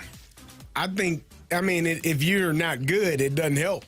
Like, if you're just a bad team, so you don't benefit from. Right. You're not going to get points. Like, how do you get points if you just are legitimately a bad team? And then what prevents you? I mean, I guess in the Blues case, they probably would have had to try to lose earlier to be eliminated from the playoffs and then pick it up. I don't know how. I like the idea, but I don't know how you benefit from it if you're just a terrible team. Well, if you're a terrible team, you're eliminated much earlier, which then gives you another. You get more opportunities to earn. Let's say it's the NBA. You get more opportunities to earn wins compared to a team that was eliminated 3 games before the regular season was over. So, like the Blues, they only had 3 opportunities to earn points in this system. They went 3-0. So they would get 6 points, whereas like the Canucks, they had 13 games before before the season ended to earn points. So they have more games to win. I see what you're saying. This is tough. I mean, I know where you're coming from, CD. If you're a bad team, you're a bad team, right? But you get more chances because you're out longer than the rest of the team. So maybe it does kind of work itself out. Yeah. I don't know. I think it's worse. It's if you're talking about like tanking, all this stuff, it's way worse than the NBA. I can't watch it. It's terrible, right? Whereas the NHL, I think Jamie brought this point up several times, and I agree with him in that it's not like you're telling the players they have to tank. It's not like you're telling the players they have to lose games. Right. It's just that they're losing games all on their own. Yeah. So you're not necessarily tanking in that situation. You just had a bad season. Right. But the NBA, with there only being a starting 5, you can impact games more. You can impact games easier than in the NHL or any other sport. Yeah, they sit guys out. They don't even give them a chance to play and have an impact on the game. You're not going to be available tonight. Yeah. Your knee hurts. It doesn't. It feel good. Kick you right in your knee. Yep. Or hit you with something. You say, what? Oh, no, that was different. That wasn't the NBA. Oh. Oh. That was in the dangerous world of figure skating. Oh. It's tough, man. You tackle, There's stuff man. out there. You don't know what's going on. You have no idea. Yeah. You have no idea who's waiting for you with a crowbar. Man, can you imagine? That was rough. That was tough to watch. Like, did you watch the movie? Is it a movie or documentary? I think it's a movie. I, Tanya. Yeah. That was a They have real documentaries. But it was a movie on Tanya Harding. But I, Tanya. Yeah. Rough, man. Not great. How about Jimmy Garoppolo considering retirement? Does this shock you at all? How long Jimmy G been playing? Where we at? 12 years? Yeah. When was he drafted? Out 2014. Of Eastern Illinois. So yeah, University. 12 seasons. Man, if you call it, and 2 Super Bowls? 2-time Super Bowl champ. Made a lot of money. Probably career going to be as a backup from this point going forward. He could have not easily, but he could have had one as a start. He could have had a Super Bowl as a starter, too. Oh, with the 49ers when they lost? Up in the fourth quarter. Yeah. Yep. Fourth quarter lead. Then he got Patrick Mahomes. Hey, man. He did. Not a bad career. I would say he's 34. Did you know that? That's pretty young. For football? Man, it's old as hell, man. You can collect another 7, 8, 9 mil as a backup for the next 3 years easily. I mean, 5 years probably. Easily. Do you want to do that though? Yeah. Probably made a lot of money. Probably set. I mean, not probably. I'm sure he's set. Like, you can walk away and be happy with your career. Not complain. Pension good. Mm-hmm. Ain't body not banged up. He's a handsome dude. Probably could go be a model somewhere. Well, you know what I mean? Maybe that's why he doesn't. Yeah, doesn't want to play anymore. Got to protect my moneymaker. Your arm? No, my face. It's here. Yeah. Yeah, it's a little surprising based on what some of these other quarterbacks have done, like Joe Flacco. How much money do you think Jimmy G made is in his career? Oh, he probably made $50 million. Really? Yeah. How about add 100 to that? Oh, man, he made $150 million. He did get a big contract. Yeah, that's true. We got the big contract from San Francisco, so I $156 definitely million career earnings. screwed that up. Yeah, man. What do you want from me? I considered him a backup, but that's right. In San Francisco, he was the guy. I just mentioned the Super Bowl. So, yeah. And that's only what he made in salary. That's not what he made in endorsements. Man, listen. He's probably good. Oh, yeah, he's more than good. Could have went to another Super Bowl, too, if, who was it, Tart? Jaquiski Tart didn't drop the interception. Yeah, catches that ball. Yep, against the Rams in the NFC Championship game. Yeah. Probably would have gotten... Oh, no, it wasn't Mahomes that year. It was Cincinnati. Joe Burrow. He probably would have got burrowed. Mm-hmm. Maybe. Never know. All right, that's what's trending here in the Fast Lane on 101 ESPN. Why don't we do, let's see here. Why don't we do, 3 weeks into the MLB season. What has surprised you? And are the Cardinals among those surprises? That's next on 101 ESPN.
Fastline on 101 ESPN with Andrew Marsh and Carey Davis. I'm Anthony Stalter.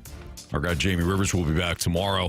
What has surprised us thus far through three weeks into the MLB season? Now, I think it's always appropriate to say, hey, we're still in that time period where it's an extremely small sample size, and a lot of this could change in a hurry. It's also fun in the month of April to talk about some of the bigger surprises in baseball, and I think it's appropriate with us being here in St. Louis, of course, that we do start off with one of the best surprises, of course, being the Cardinals. I don't think there's any doubt that the Cardinals are one of the bigger and better surprises in Major League Baseball, and I think one of the other surprises, not shocks, but surprises, that every team in the NL Central is good again, at least in the first 3 weeks. Cubs, good. Every team's above 500. Cubs just swept the Mets, and we'll get to the Mets from Mets a don't count. Bad surprise, yeah. But the Cubs being in last place, the Cubs being in last place is certainly a surprise. They're tied with Milwaukee for last place. But they're both 12-9. Yeah. Cincinnati 14-8. The way that the Reds, I hate to say this, the Reds are a good team.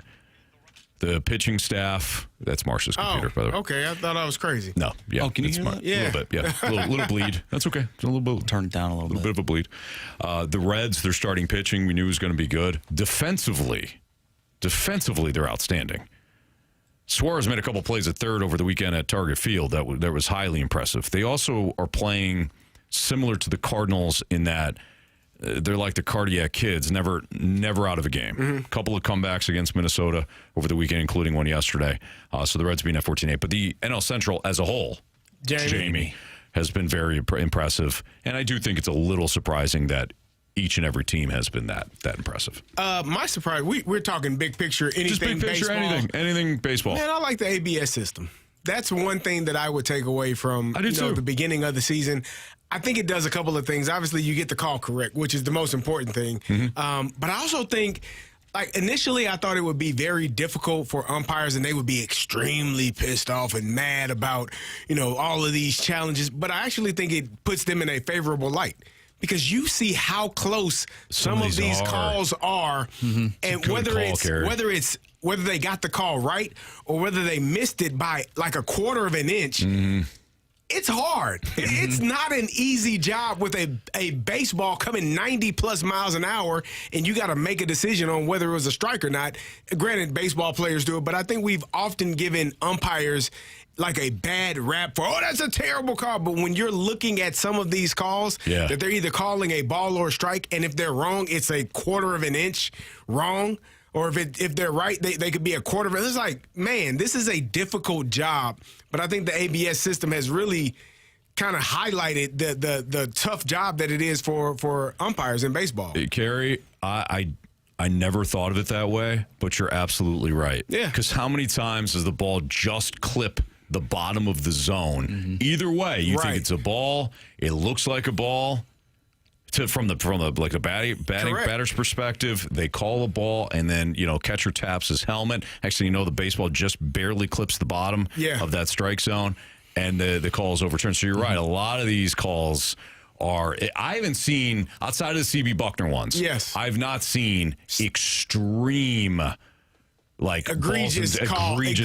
Like that is 2 feet out of the zone, or how the heck did you miss that? Just say something got in your eye, and my bad, and let's move on. And I think we've been so hesitant as baseball fans. Don't ruin the game, but I think this is an addition to the game. It makes sure the call is right.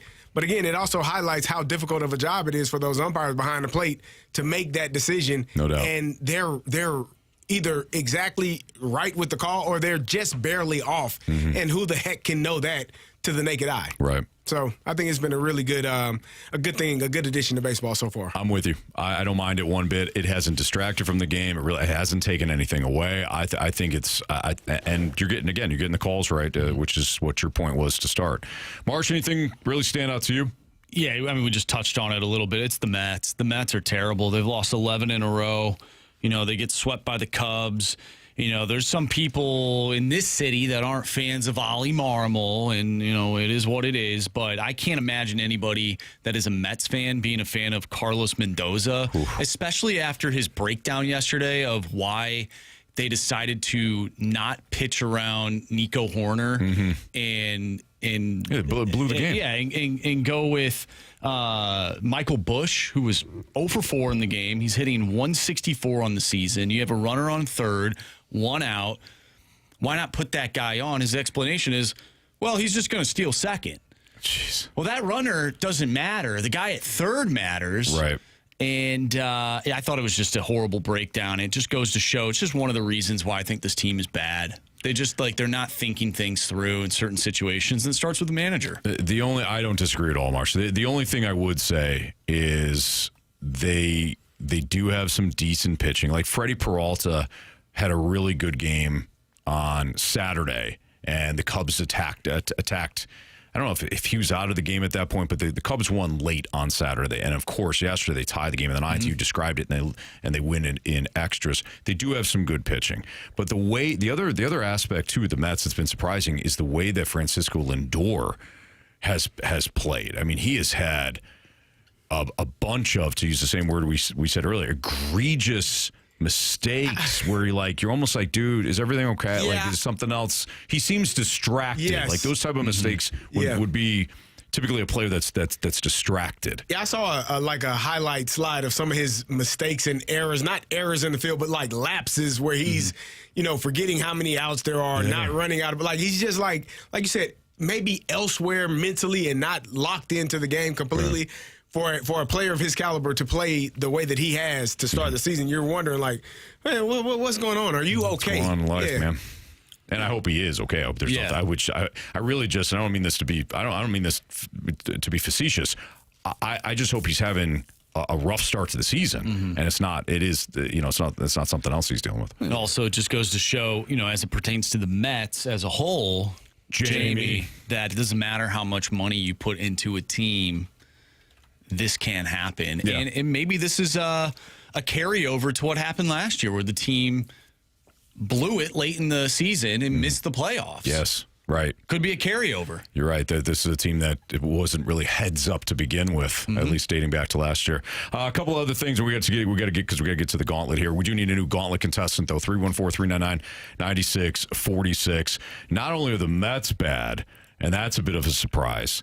The Mariners being 10-13, not shocking, but Houston being 8-15. Of course, we just saw the Cardinals sweep them. I thought the Royals would be a lot better than they are. They're 7-15. They've lost 7 in a row.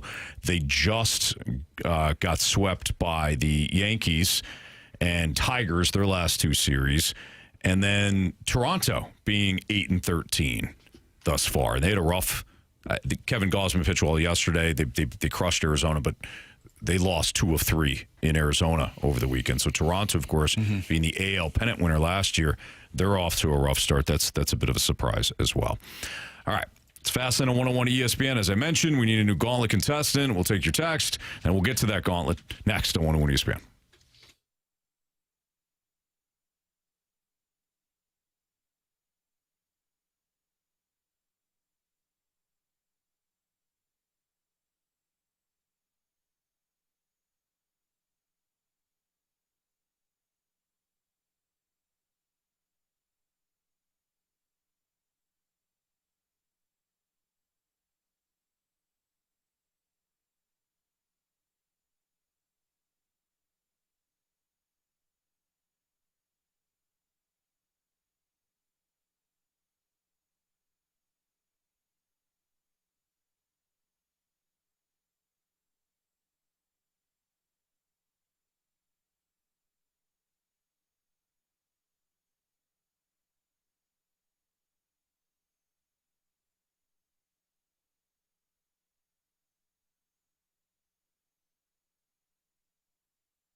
4 categories, 1 challenger. Can you survive the gauntlet? Brought to you by Blue Note Roofing. Roofing, siding, and gutters. Visit BlueNoteRoofingSTL.com for a free inspection. This is Fastlane on 101 ESPN 406. Your time check brought to you by Clarkson Jewelers, an officially licensed Rolex jeweler. No Jamie today. Jamie will be back with us tomorrow. We got Marsh, CD, myself, and we got Ethan on the line to play the Gauntlet. What's up, Ethan? Hey, how's it going, guys? Doing great, man. Appreciate you joining us. Thank you for listening. Thank you for playing. Would you like to take on Marsh, CD, or me in round 1? I'll take on CD. Carey Davis. Good luck, Ethan. Thank you. All right, Carey's going to make his way into the cone of silence. Ethan, you're going to tell Andrew Marsh to spin that wheel. Andrew, spin that wheel real good. What are you thinking, Ethan? What are you hoping for? I was hoping hockey, but Jamie's not here today, so I really don't care. Okay. Yeah. He says dealer's choice. Yeah. It was almost baseball. And? It's not. It's football. Okay. Well. Nice. Hey, Ethan, you're a football fan, right? Yeah, I'm a football fan. Carey's got one on me, though. Well, you know what? Sometimes, though... Carey has lost before. He's lost in football. He has. And he gets a little screwed up on team years. Carey is 6-3 in football, by the way. And that goes out to that one guy who wanted the stats before the matchup. Oh, there you go. Okay, so now we know that Carey is 6-3 this year in football. And that's the category that you got. So, Ethan, at least he's got 3 losses on his resume. All right, so you're going to get 4 football-related questions today. Each one is worth 2 points, unless you ask for the options. If you ask for the options, those questions become worth 1 point. Ethan, are you ready? I am ready. All right, here we go. On October 22nd, 2000, who surpassed Walter Payton's single-game rushing record with 278 yards against the Broncos? Options, please. Jamal Lewis, Adrian Peterson, or Corey Dillon? I'm going to go with Adrian Peterson. Final answer. Question number 2. Per Pro Football Focus, whose 83 pressures led the country in 2025? Oh, gosh. Options on this one, please. Is it David Bailey, Reuben Bain Jr., or Danny Dennis Sutton? The first one. Final answer. That's David Bailey. Yes, please. All right, Ethan, question number 3. Ken Norton Jr. spent 7 seasons as a star linebacker for the 49ers, helping them to win in Super Bowl 29.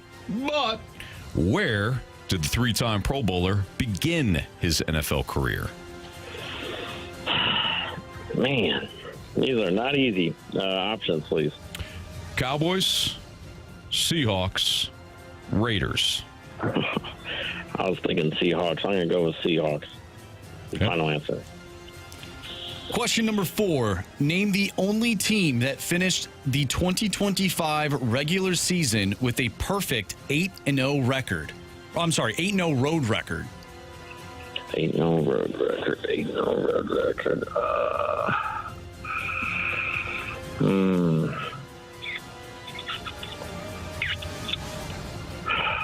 I'm going to go with Buffalo Bills. Final answer. All right. Let's bring back Carey from the Cone of Silence. Ethan, how you feeling? Terrible. Okay, sorry. Sometimes it happens. Ethan did say when I was on the phone with him before we went back on air that he was hoping for some easy questions. I told him I cannot promise you that at all. We don't. We do not see the questions beforehand. Yeah. So it must have been easy questions. Carey, pack a lunch. Oh man, you got football. I love football. Yeah, we know. All right, you ready? Sure. Question 1. On October 22nd, 2000, who surpassed Walter Payton's single-game rushing record with 278 yards against the Broncos? Oof. October 22nd, 2000. Yes, sir. Surpassed Walter Payton's single-game rushing record. Single game? Who would be the candidates? And you got Marshall, you got Jerome. Is that Corey Dillon, though? Like, I feel like against the Broncos. Yes. Was it Corey Dillon? What's the other one's name? Or Jamal Lewis? It was a Raven. I think it was Jamal Lewis. Because I feel like I remember. I'm going to take a shot. I'm going to be so mad. Oh, my gosh. And if both of them are on there, it's going to be really bad. I'm going to take a shot at it. I'm going to say Jamal Lewis, final answer. Question number 2. Per Pro Football Focus, whose 83 pressures led the country in 2025? We're talking college football, I'm assuming.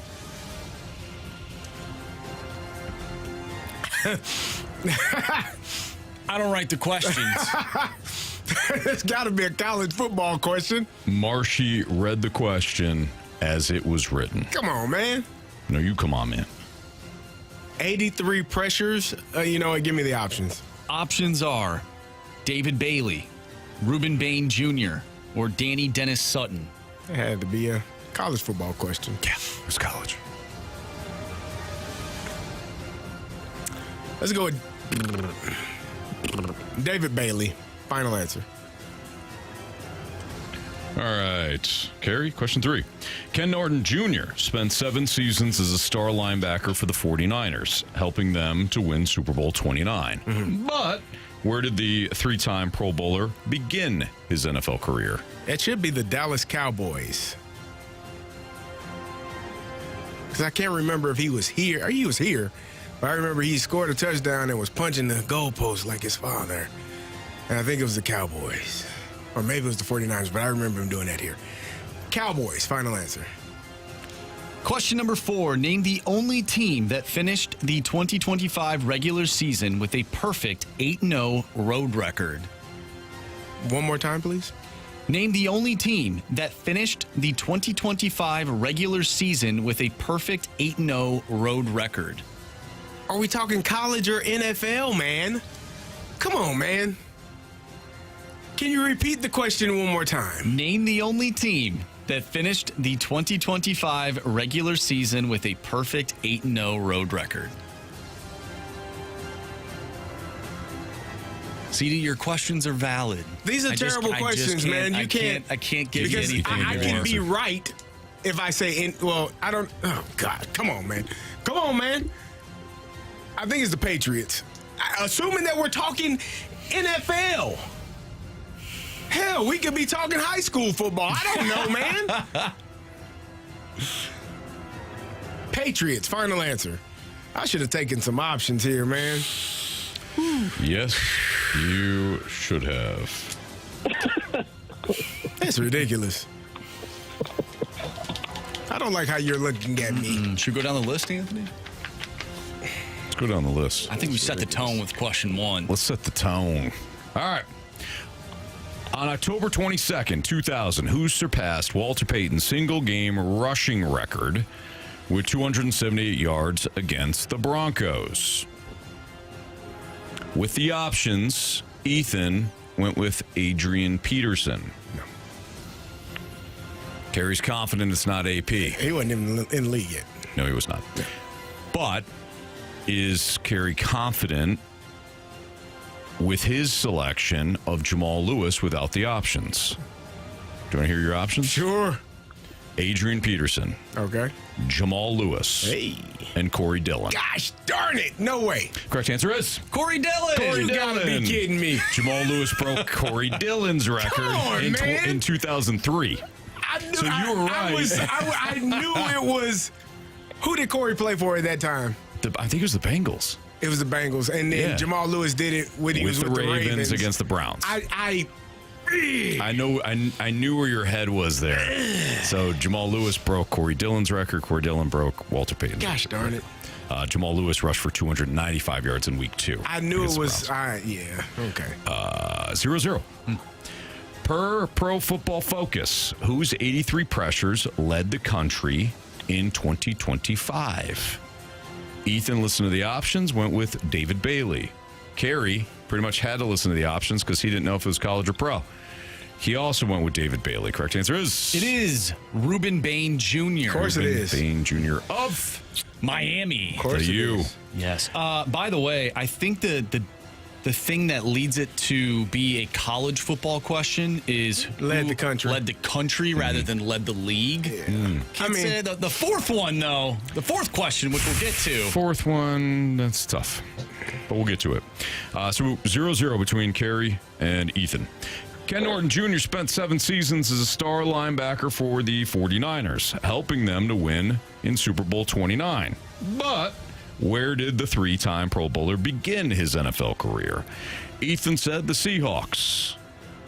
Carey went with the Dallas Cowboys. Correct answer is? It is the Dallas Cowboys. How about them Cowboys? Carey did not need the options on that one, so Carey is up 2-0. Comes down to this. Well, Carey probably should have took some options. Probably should have. Yep.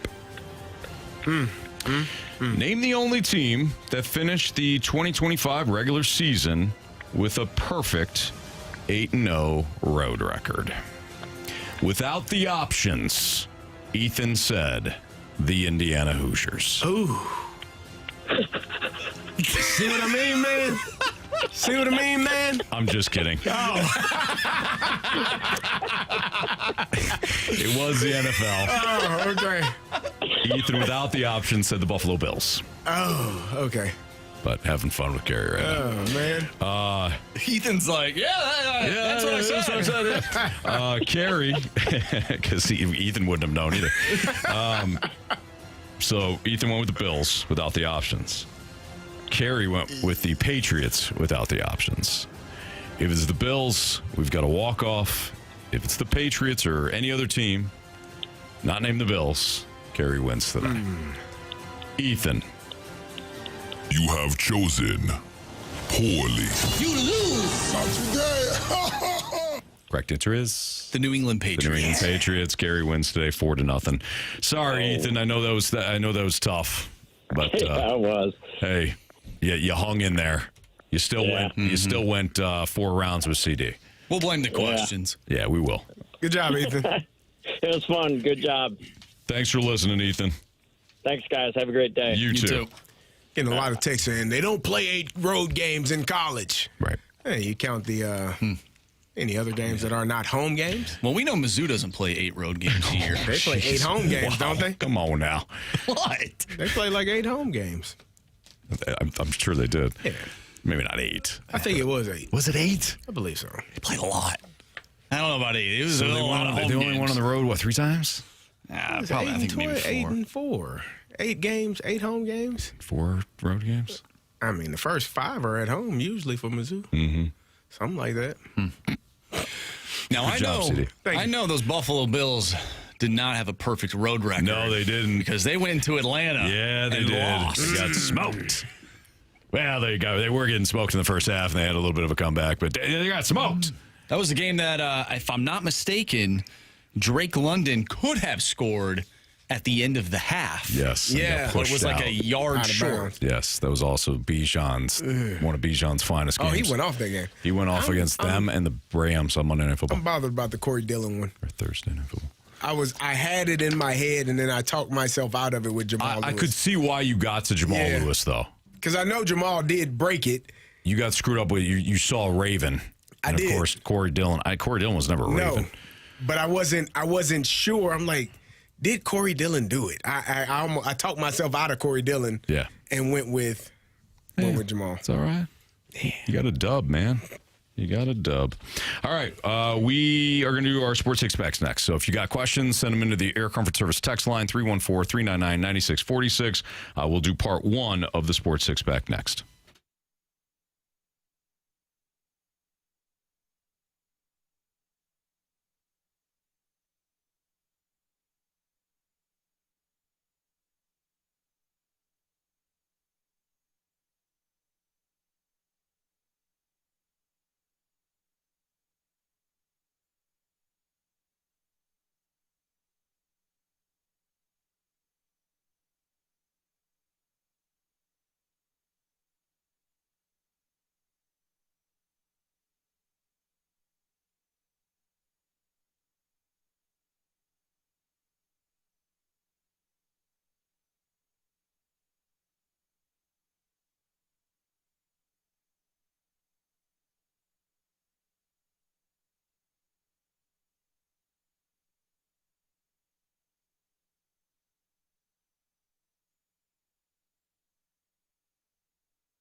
time for the Fast Lane to answer your sports questions. I want to ask you a bunch of questions, and I want to have them answered immediately. Asking me all these weird questions. Answer the question. Answer the question. Answer me! Refreshed by Urban Chestnut. Urban Chestnut Swickle Light Premium Light Beer. Live your lifestyle, St. Louis.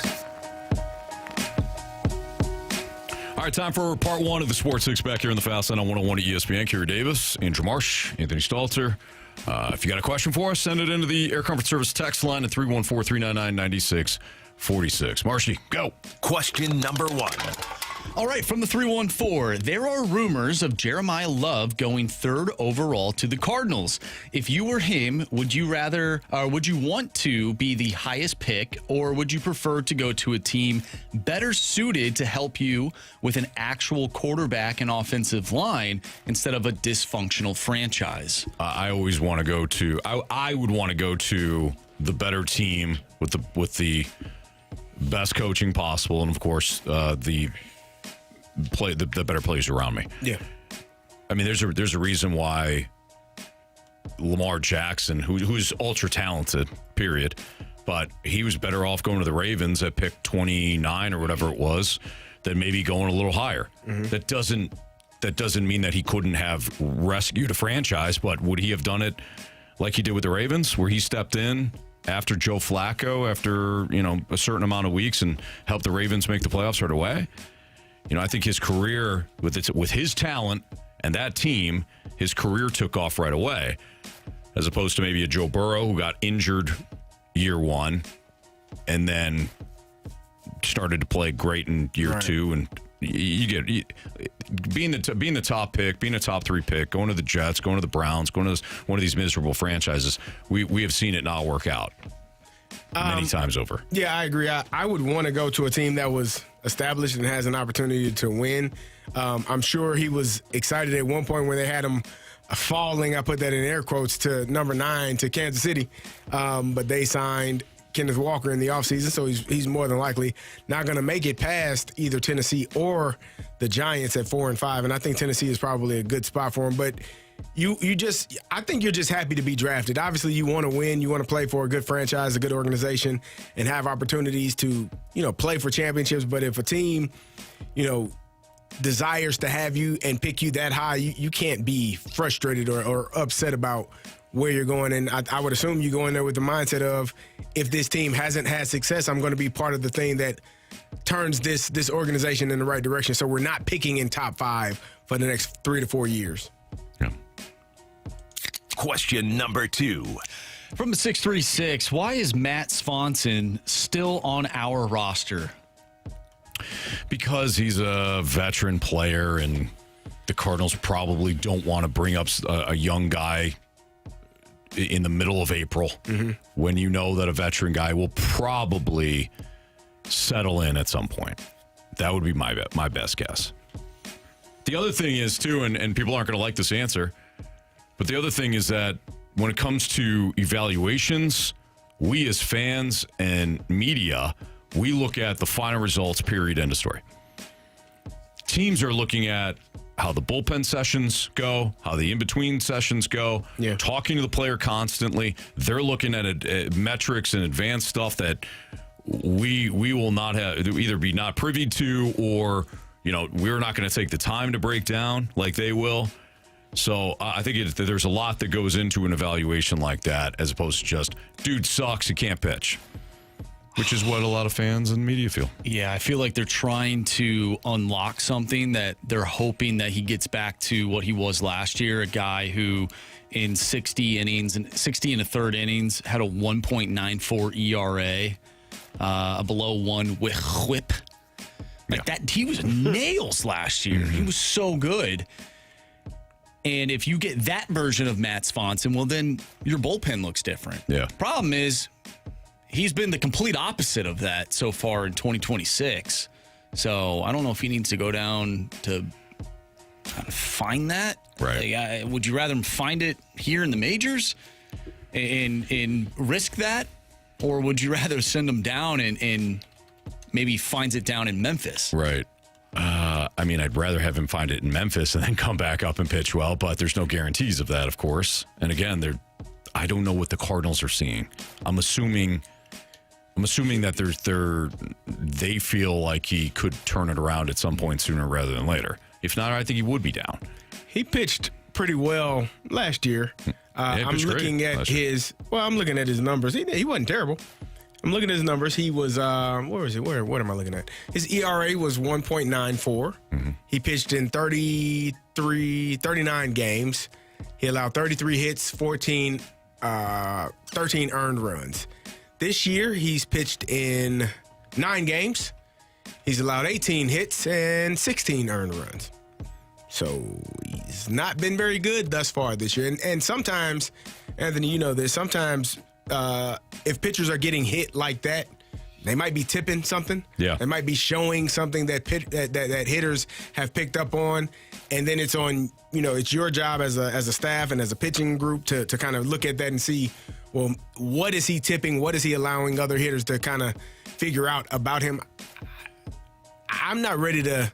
I don't think that this is. I said it before. I don't think that this is I know people are going to get excited about how well they've been playing, and you're going to want to make moves that you feel like a winning organization or a winning season would require. I don't think the Cardinals are in that pressure cooker of a mindset that we have to move on from this player right now because we expect to win the division and win a World Series. I don't think that that's their philosophy because by doing that, you're potentially bringing up someone that also is not ready, and then you could harm their future and what their projection is because they aren't ready to be in the big leagues, and you just kind of ruin 2 opportunities for 2 guys at the same time. Sure.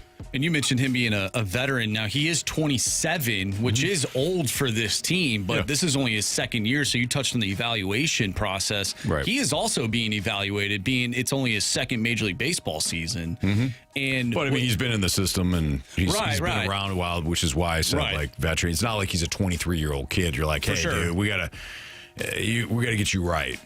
For sure. But you hope that he can ultimately become what he showed last season. No doubt. Which is a really good bullpen piece. Like I said earlier, he's been the complete opposite of that. I don't blame any of the fans for wanting him to no longer pitch for this team for the foreseeable future until he gets right. Well said. All right, let's carry over the other questions, all right? So if you got questions, send them in. 314-399-9646, the Air Comfort Service text line. Part 2 of the 6-pack is next.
101 ESPN Sports Center. I'm Andrew Marsh. It's time for a Sports Center update brought to you by Saliga Heating and Cooling. The Cardinals back in action tonight, taking on the Miami Marlins with Michael McGreevy on the mound. First pitch tonight from Miami is at 5:40. Tonight on 101 ESPN, we'll have Game 2 between the Knicks and the Hawks. Pregame starts at 6:30. Tip-off is at 7. Coming up next, we have part 2 of our Sports Six-Pack, so if you have a question you want to send our way, do so using the Air Comfort Service text line 314-399-9646. We will answer your questions next. I'm Andrew Marsh, and this Sports Center update is brought to you by Saliga Heating and Cooling, a Daikin heating and air conditioning dealer.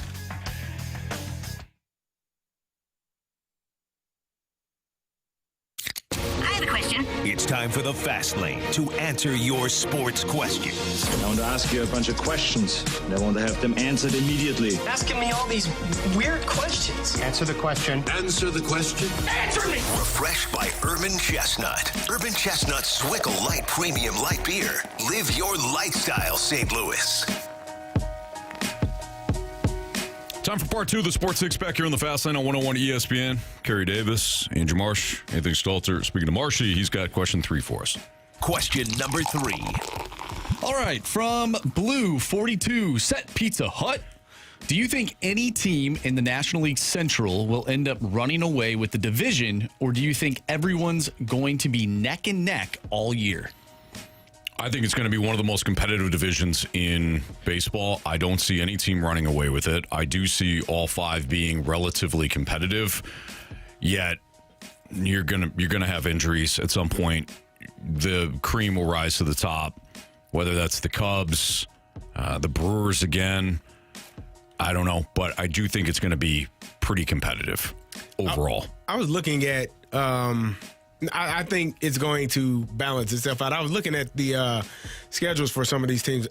We haven't played a divisional foe yet. Mm-hmm. I see right here the Pirates have played the Reds and the Cubs so far, but we haven't faced any of those teams. So I think once you start playing against one another as the season goes on, you'll eventually start to, like you said, see which teams rise. Because if you have a few bad series against a couple of those opponents, obviously that'll knock you down in the division, and they'll start to separate themselves. Yeah. So, funny enough, there are 3 teams in Major League Baseball that have yet to play a team that has a record above 500. Mm-hmm. One of them is the Cardinals. The other team in the division, the Milwaukee Brewers. And then if you go to the American League side of things, the Cleveland Guardians. So, weird. That's kind of weird. That's not good. The Cardinals don't have a record, because if you go on MajorLeagueBaseball.com, you go to the standings, they'll show, hey, this is how teams do against teams above 500. Yeah, right. Cardinals are one of those teams. They haven't even played a team at that point in time with an above 500 record. At that time. Yeah. Right, because they played the Twins. The Twins are 11-11 now, but they opened the season against them. I mean, the Twins had a winning record going into this weekend series against Cincinnati. Detroit is now 12-11, but at the time the Cardinals played them, they must not have had a winning record. It's not like they've played absolute dregs.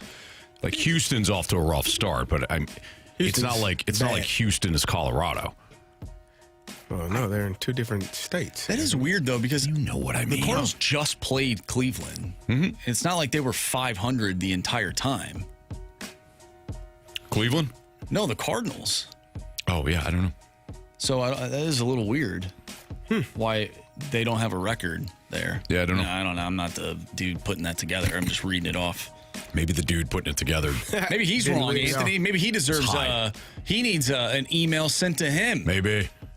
Facts and stats. It's probably Tom. He screwed up again. Yeah. Tom got so many jobs. I mean, can you blame him? No, Tom just gets getting hired. But when you work that hard, some things are going to slip through the cracks, like bullpens. Some things happen, man. Or, figuring out how to construct that stadium with a bullpen. Yeah, mm-hmm. I thought you meant bullpens like the Cardinals. But I said he constructed that bullpen too. He's in the front office for the Cardinals? No. Just the stadium that he built without a bullpen. Correct.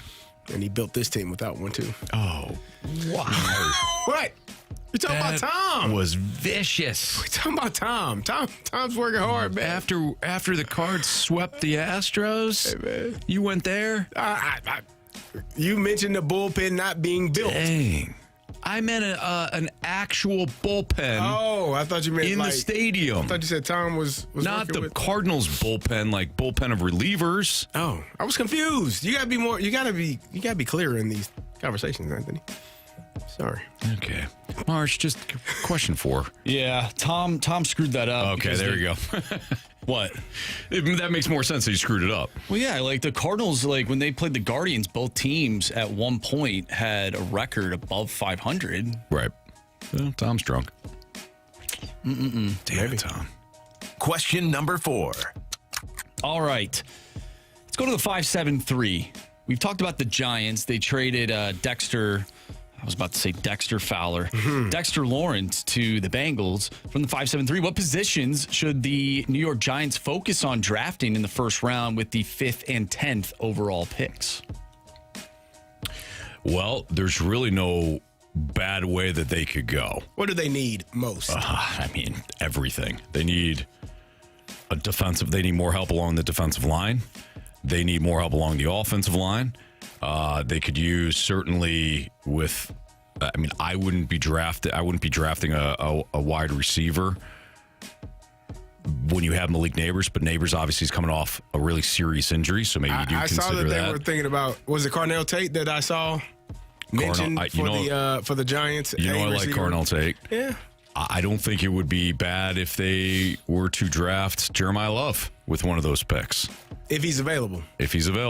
I know that Cam Scadaboo, there was a spark there last year with him, but obviously he suffered a devastating injury. Yeah. And your depth behind him is Tyrone Tracy, Devin Singletary. 2 complementary pieces, but not a true number 1 back. If it were me, I would look to go along the O-line or D-line. What about Caleb Love? Or Caleb Love. You know, Caleb Downs. Caleb Downs. I love you Caleb screwed me Love. up too. I call Caleb Love's name for anybody named Caleb. Now just do it. I was doing it for Caleb Williams. There you go. I was calling him Caleb Love. I do that. Caleb, keep balling, man. We love you, Caleb. Caleb Downs. Yeah. Yeah. I think they got a lot of options. I mean, you got 2 premium picks in the top 10. I also was wondering, I mean, now, Anthony, you know the phones are always open in the NFL. If, let's just say the Raiders aren't as sold on one Fernando Mendoza, I mean, I would give them a call. I got 2 first-round picks this year and 1 for next year. Yeah. I might give you 4 picks. We'll figure it out. 3 first-rounders for that number 1 overall. You biting? If you're the Raiders, you got Kirky football to and you need more than just a quarterback.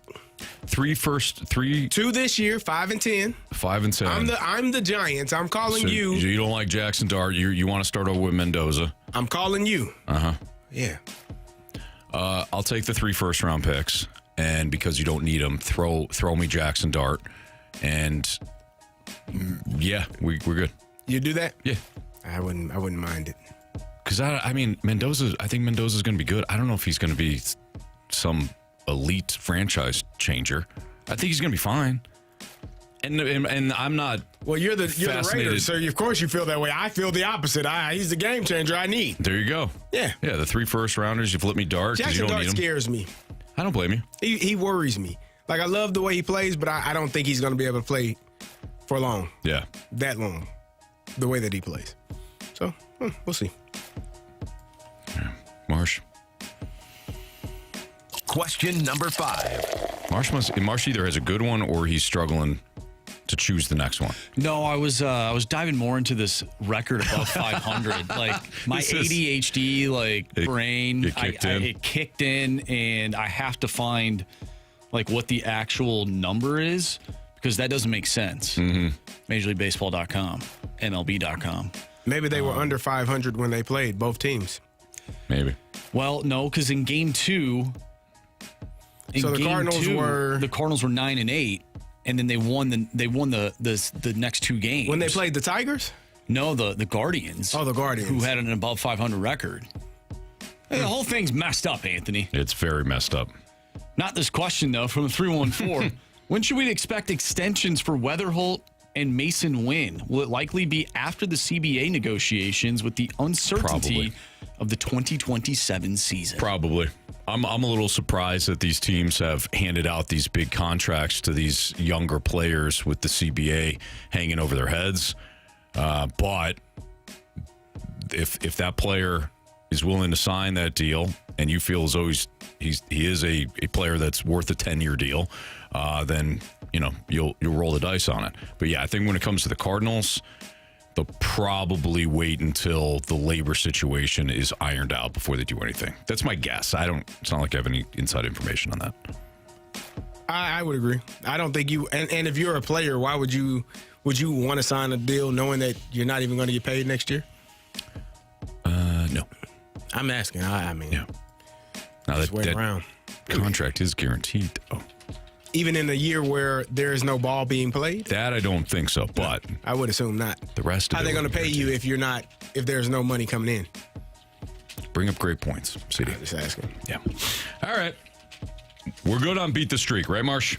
Yeah, we have a returner today. Joey has a streak of 1, and that is the longest streak the listeners have had so far this season. So it's been tough for the listeners. Jamie with a streak of 5 right now. You two are doing well as well. Okay, so Beat the Streak and Bet the Board next on 101 ESPN.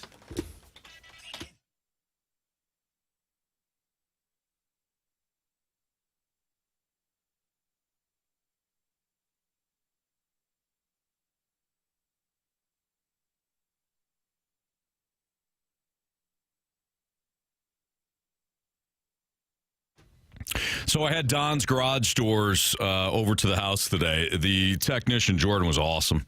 He was fantastic, man.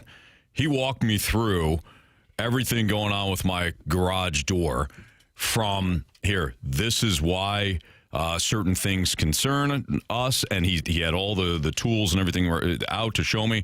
This is why we can upgrade you in certain areas and extend the life of your garage. They had a scale out there to show me, hey, this is how much pressure is being put on the motor. Your motor should be lasting a lot longer than maybe what it should, but we got to fix certain areas. And that was all on the $29.95 tune-up. So for less than $30, Don's Garage Doors, with that tune-up special that they have going on, showed me so many ways that they could not just fix my garage door, but tweak it to make sure it extends the life. And if there was a major issue, they could have walked me through that whole process too, to ensure that if I needed a new spring or I needed a new motor, I needed a whole new garage door, I would have felt comfortable because the technicians are highly trained, know what they're doing, and provide you that service where they're going to walk you through everything. And not a lot of companies do that. A lot of companies are like, yeah, look, this is what we do. We're not going to show you behind the curtain. And you don't know if you trust them or not. But with Don's Garage Doors, that was the complete opposite. Loved the experience today.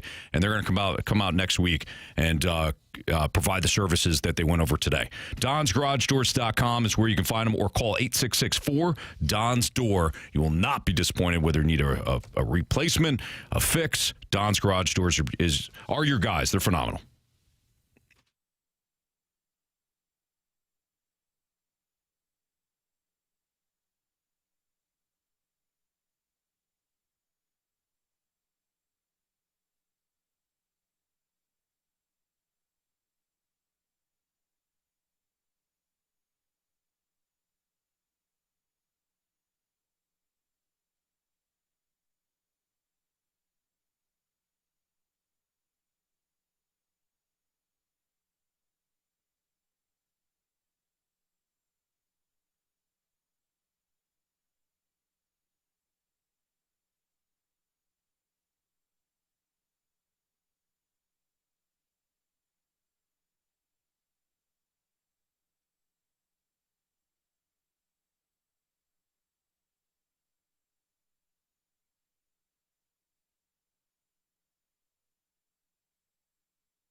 streaking! I want to hit baseballs. All of my successes depend on me. You ready to hit? The hits just keep on coming. And his first big league hit is a bullet up the middle.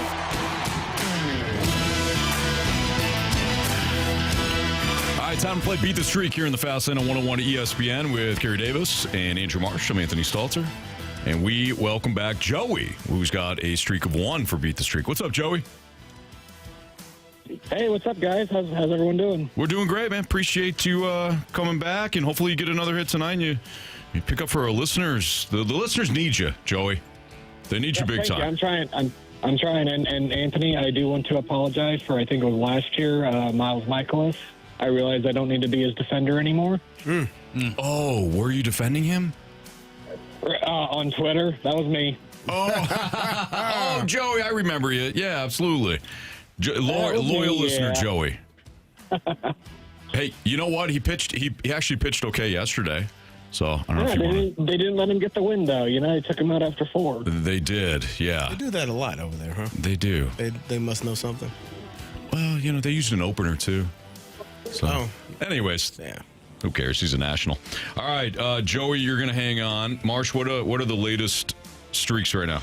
All right, so Jamie has a streak of 5. Anthony, you and Carey are at 4. Joey, streak of 1. Myself, streak of 1. Okay. So it's going to go Jamie, then Carey, then me, then Joey, then Marsh.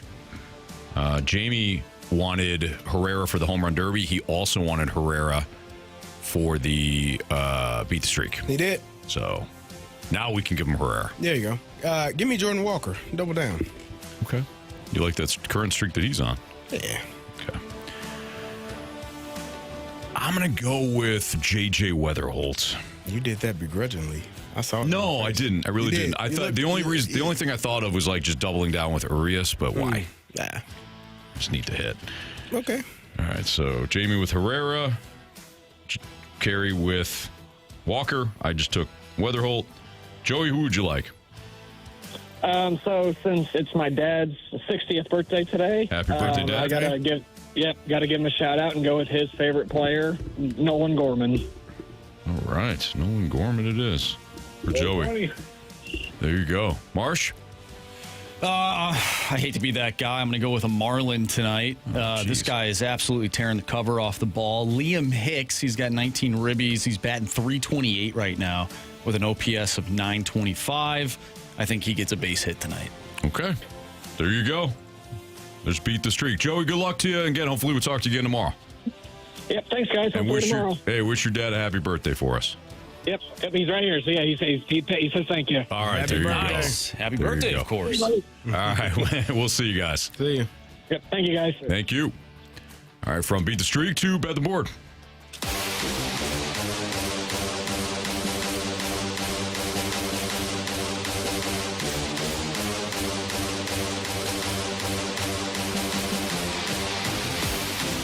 All right, Marsh.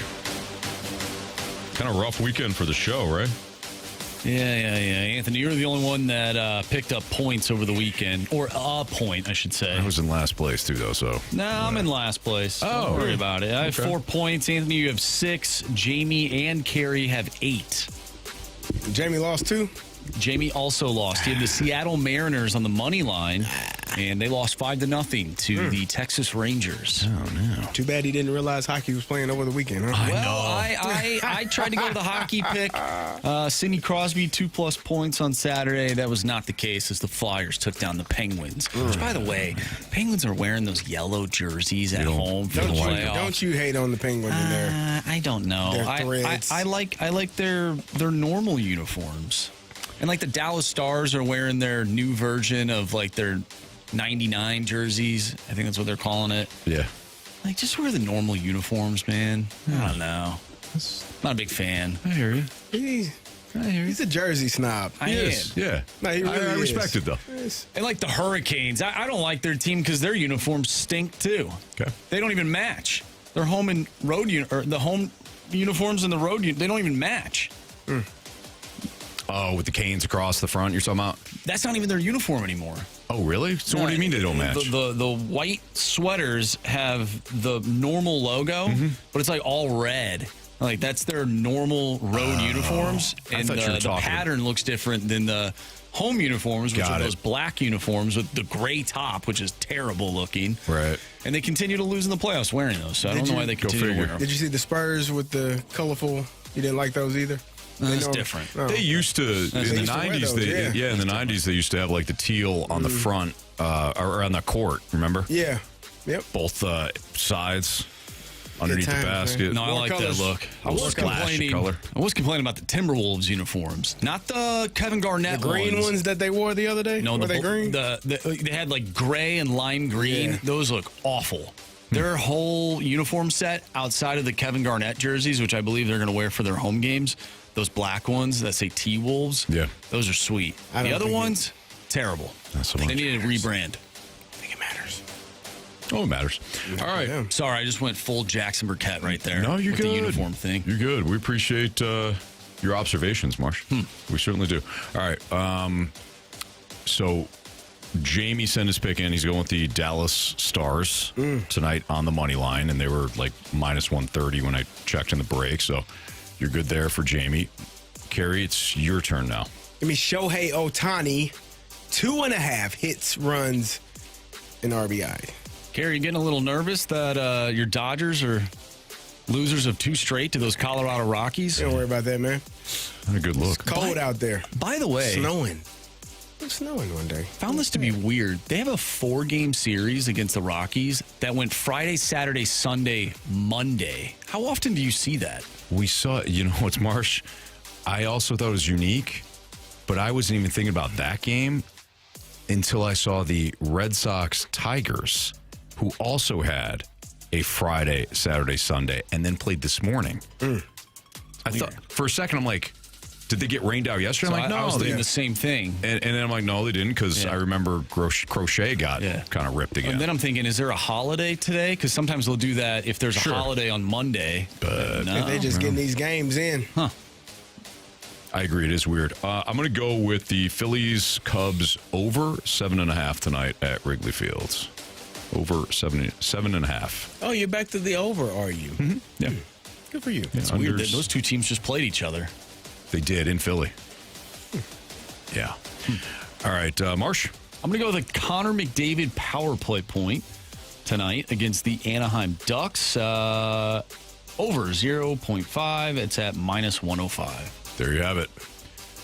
All right. Well, we will go to the biggest question of the day next and play some of your mic drops.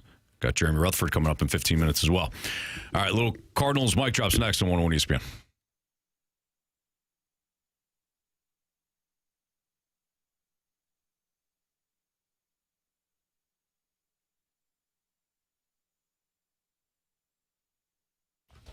Mosby Building Arts throughout the month of April is giving away free plumbing fixtures. That's right. When you decide to go with Mosby Building Arts for your bathroom remodel, Mosby is throwing in the plumbing fixtures. That's your sink faucet, your shower head, and even the toilet. It's all included. But you do have to call before the offer ends on April 30th. That number, 314-909-1800, or you can visit callmosby.com. You can book a free brainstorming session with them.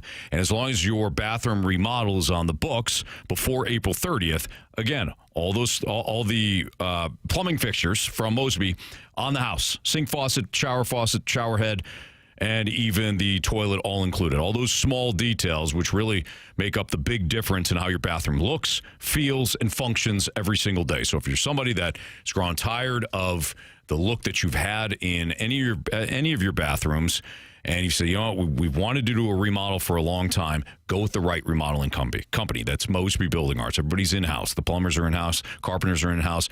The engineers are in-house. The communication is always off the charts. They do it the right way. They're fantastic. You're going to love them.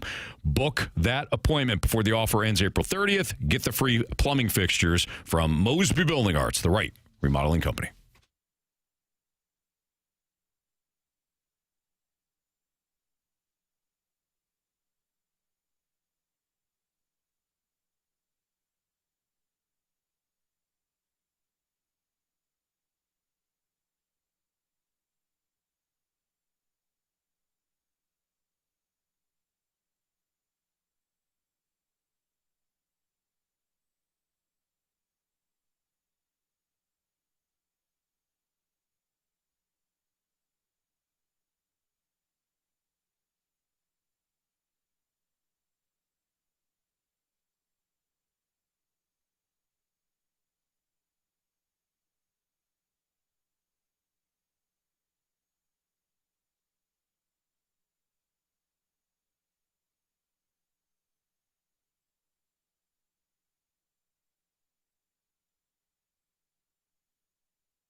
Fastlane's biggest question of the day. Presented by Banner Construction, the experts in James Hardy Siding.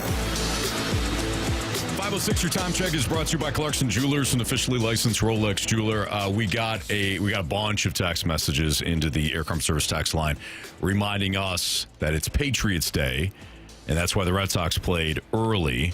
And, of course, they had the Boston Marathon today. We know.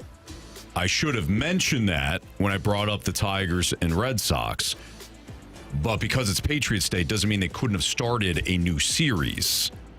We were talking about the Rockies and Dodgers playing tonight, and it was weird that it was a carryover, which is rare in Major League Baseball. I brought up Boston and Detroit carrying over as well. We appreciate all the text. We know it's Patriots Day. We know it was marathon. The Boston Marathon was today. We're not un-American. You could stop with the hate text. In fairness, I did say, is there a holiday today? And then I said, I don't think so. Oh, you That's did probably say where that. that. Well, you know what? We screwed up. We did. We didn't mention it. We screwed up, Marsh. I don't know about you. I'm not a marathon runner. So, but still, like I knew today was the marathon. I knew that it was Patriots Day, but I failed to mention it there. We misremembered. We screwed up. We take full ownership. Now, don't you put CD into that though? You blaming anybody? You blaming two white guys? You hear me? Mic drops? Biggest question of the day? Yep. Sure. Carey, your thoughts. I think Marshy has some mic drops for us. All right, here we go. Here's Alec responding to the question, are the Cardinals a serious postseason contender in a rebuild? Every day I watch this team, I figure it's a fluke and that they'll fall off the wagon at some point, but they just keep winning, finding ways to win. Still, though, I just don't think that this is going to be a team that makes the playoffs, and maybe they contend for the last wild card, but it seems like the Central Division is the best division in baseball. I mean, they are for sure so far, and with the Cardinals having a negative run differential, having so many comeback wins, winning so many tight ball games, and just the question mark that is their entire pitching staff, it's going to have to come back and haunt them. They're not going to be a big slugging team all year. And I hope I'm wrong. I hope that they do continue to surprise us because this is really fun. And I've enjoyed watching this team more than any team since 2022. But it is probably a fluke. Fair. Absolutely fair. Now, I do want to get to some of these mic drops here. So we're actually, because we got Jeremy Rutherford coming up in about 5 minutes. So we might not react to them as much as we normally do. So we do want to play them after we ask for them. Here's Drew. Hey, what's up, guys? Thanks for having me on. I really do love a lot of what this Cardinals team has done, especially from an offensive and defensive perspective. We knew this middle infield was going to be good with Wynn and Weatherholt, but Nolan Gorman's made some great plays at third base, and Nathan Church has been a beast in the outfield. I think those pieces, from a fielding standpoint and then from a slugging, have been impressive. However, if you look at like greater stats, no one on this team really is hitting for average other than Jordan Walker, and that was kind of a blip. Burleson and Herrera, I'm sure, will pick it up, and we saw some splotches from Mason Wynn. My main concerns, though, are Andre Palante and Kyle Leahy. They're just not sustainable. It's not sustainable to go out and give 4 to 5 innings of pitching from a starter and then have a horrible bullpen come in. It just wears and tears and taxes that bullpen. I don't think the Cardinals are going to be able to hang around in the division. With 3 teams getting into the wild card, I could see them keeping it somewhat interesting, but I do believe this team will still sell off major pieces at the deadline, such as Riley O'Brien and Dustin May. So I like what the Cardinals are doing. There's a ton to be excited about, and I'm just so happy I get to turn on the TV every night and watch entertaining, fun baseball. But when it comes down to it, no, I do not think that October baseball is going to be returning to Busch. All right, fair enough. I don't know. Do you think they'll trade Riley O'Brien? I don't know.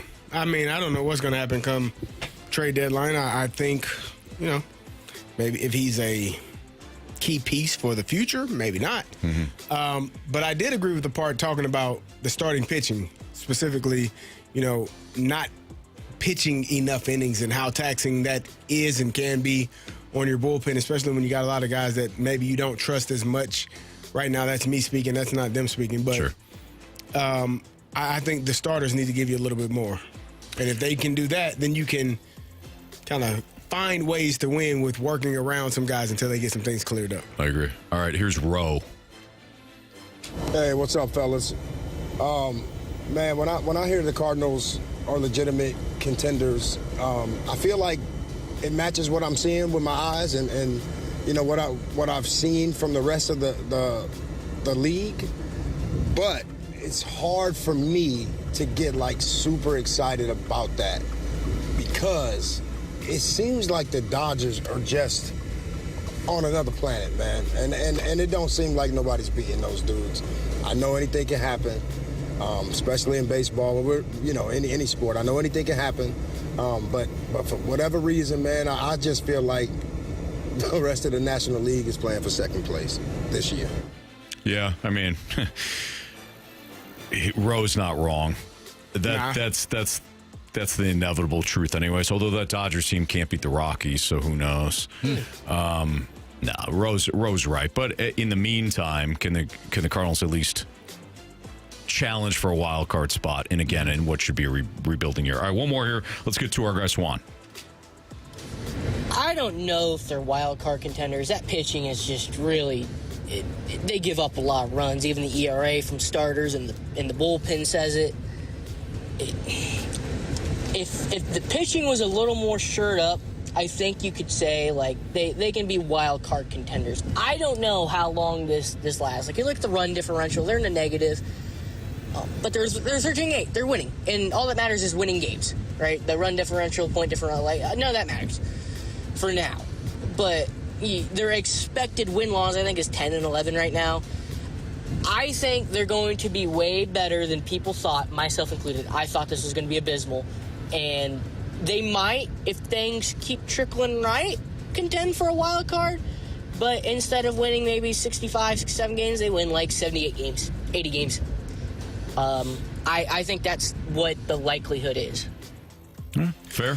Seems like there's a theme throughout these mic drops that I'm excited. I like what I'm watching right now, but could potentially do something by the end of the season. Maybe a playoff team, but there are, as BK likes to say, things under the hood that could prevent this team from actually being a playoff contender. Very fair. But let's just enjoy what we're witnessing right now because it could implode at any second. Yeah, very fair on that. All right, we got to get to our guy, Jeremy Rutherford. Some observations from him from Doug Armstrong's post-season presser and any other things that is top of mind right now for JR when it comes to the Blues offseason. That's next on 101 ESPN.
time for the Rutherford Report on 101 ESPN. Anything you folks want to know about the fascinating world of pro hockey?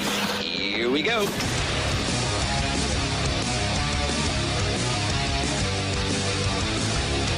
It's the Fast Lane on 101 ESPN. Let's go to the Collier and Thompson phone line. We're joined by our guy, Jeremy Rutherford, who wrote recently for The Athletic what we learned from the Blues exit interviews, Thomas trade talks, Holloway contract, and more. First of all, JR, how are you?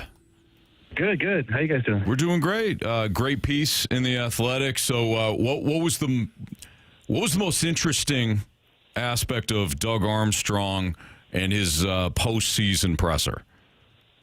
Yeah, a few of them. I think the biggest one that everybody wanted to hear is about the season. And, he's talked about it at times this season, but now that we've had a chance to reflect, he said, listen, I don't want to hear about the end of the year and how they played when basically there wasn't any pressure. So there was a lot written, said, talked about with the numbers that guys put up, and they almost made the playoffs. But if we didn't learn anything about that from last year when they had that big run after the Four Nations, and yes, they took Winnipeg to Game 7, but it didn't carry over to this year. So I think they needed to, and they did a good job of putting an end to all of the post-Olympic chatter and how good the team played, and will there be any carryover next year, because this team, this franchise, can just not afford to think like that. JR, it does feel like there will be some moving and shaking this offseason. Do you think Jordan Binnington played his final game versus the Penguins on that Tuesday last week? So I think there's a chance, and when I say there's a chance, I say that from Jordan Binnington's perspective. If he is a competitor, which we all know him to be, he might want to be in a situation where he's got a chance to probably play more games next year than he would be with Joel Hofer playing as well as he did and taking over CD.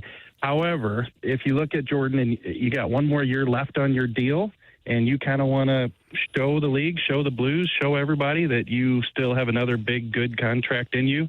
And when I say that, I mean, could it be a 2-3 year deal with somebody? He's only, 32 years old.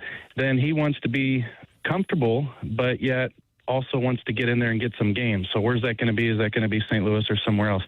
From the Blues perspective, I think that it might not be his last game, because we listened to Doug Armstrong at that press conference, and he said, look, you need two good goalies in this league.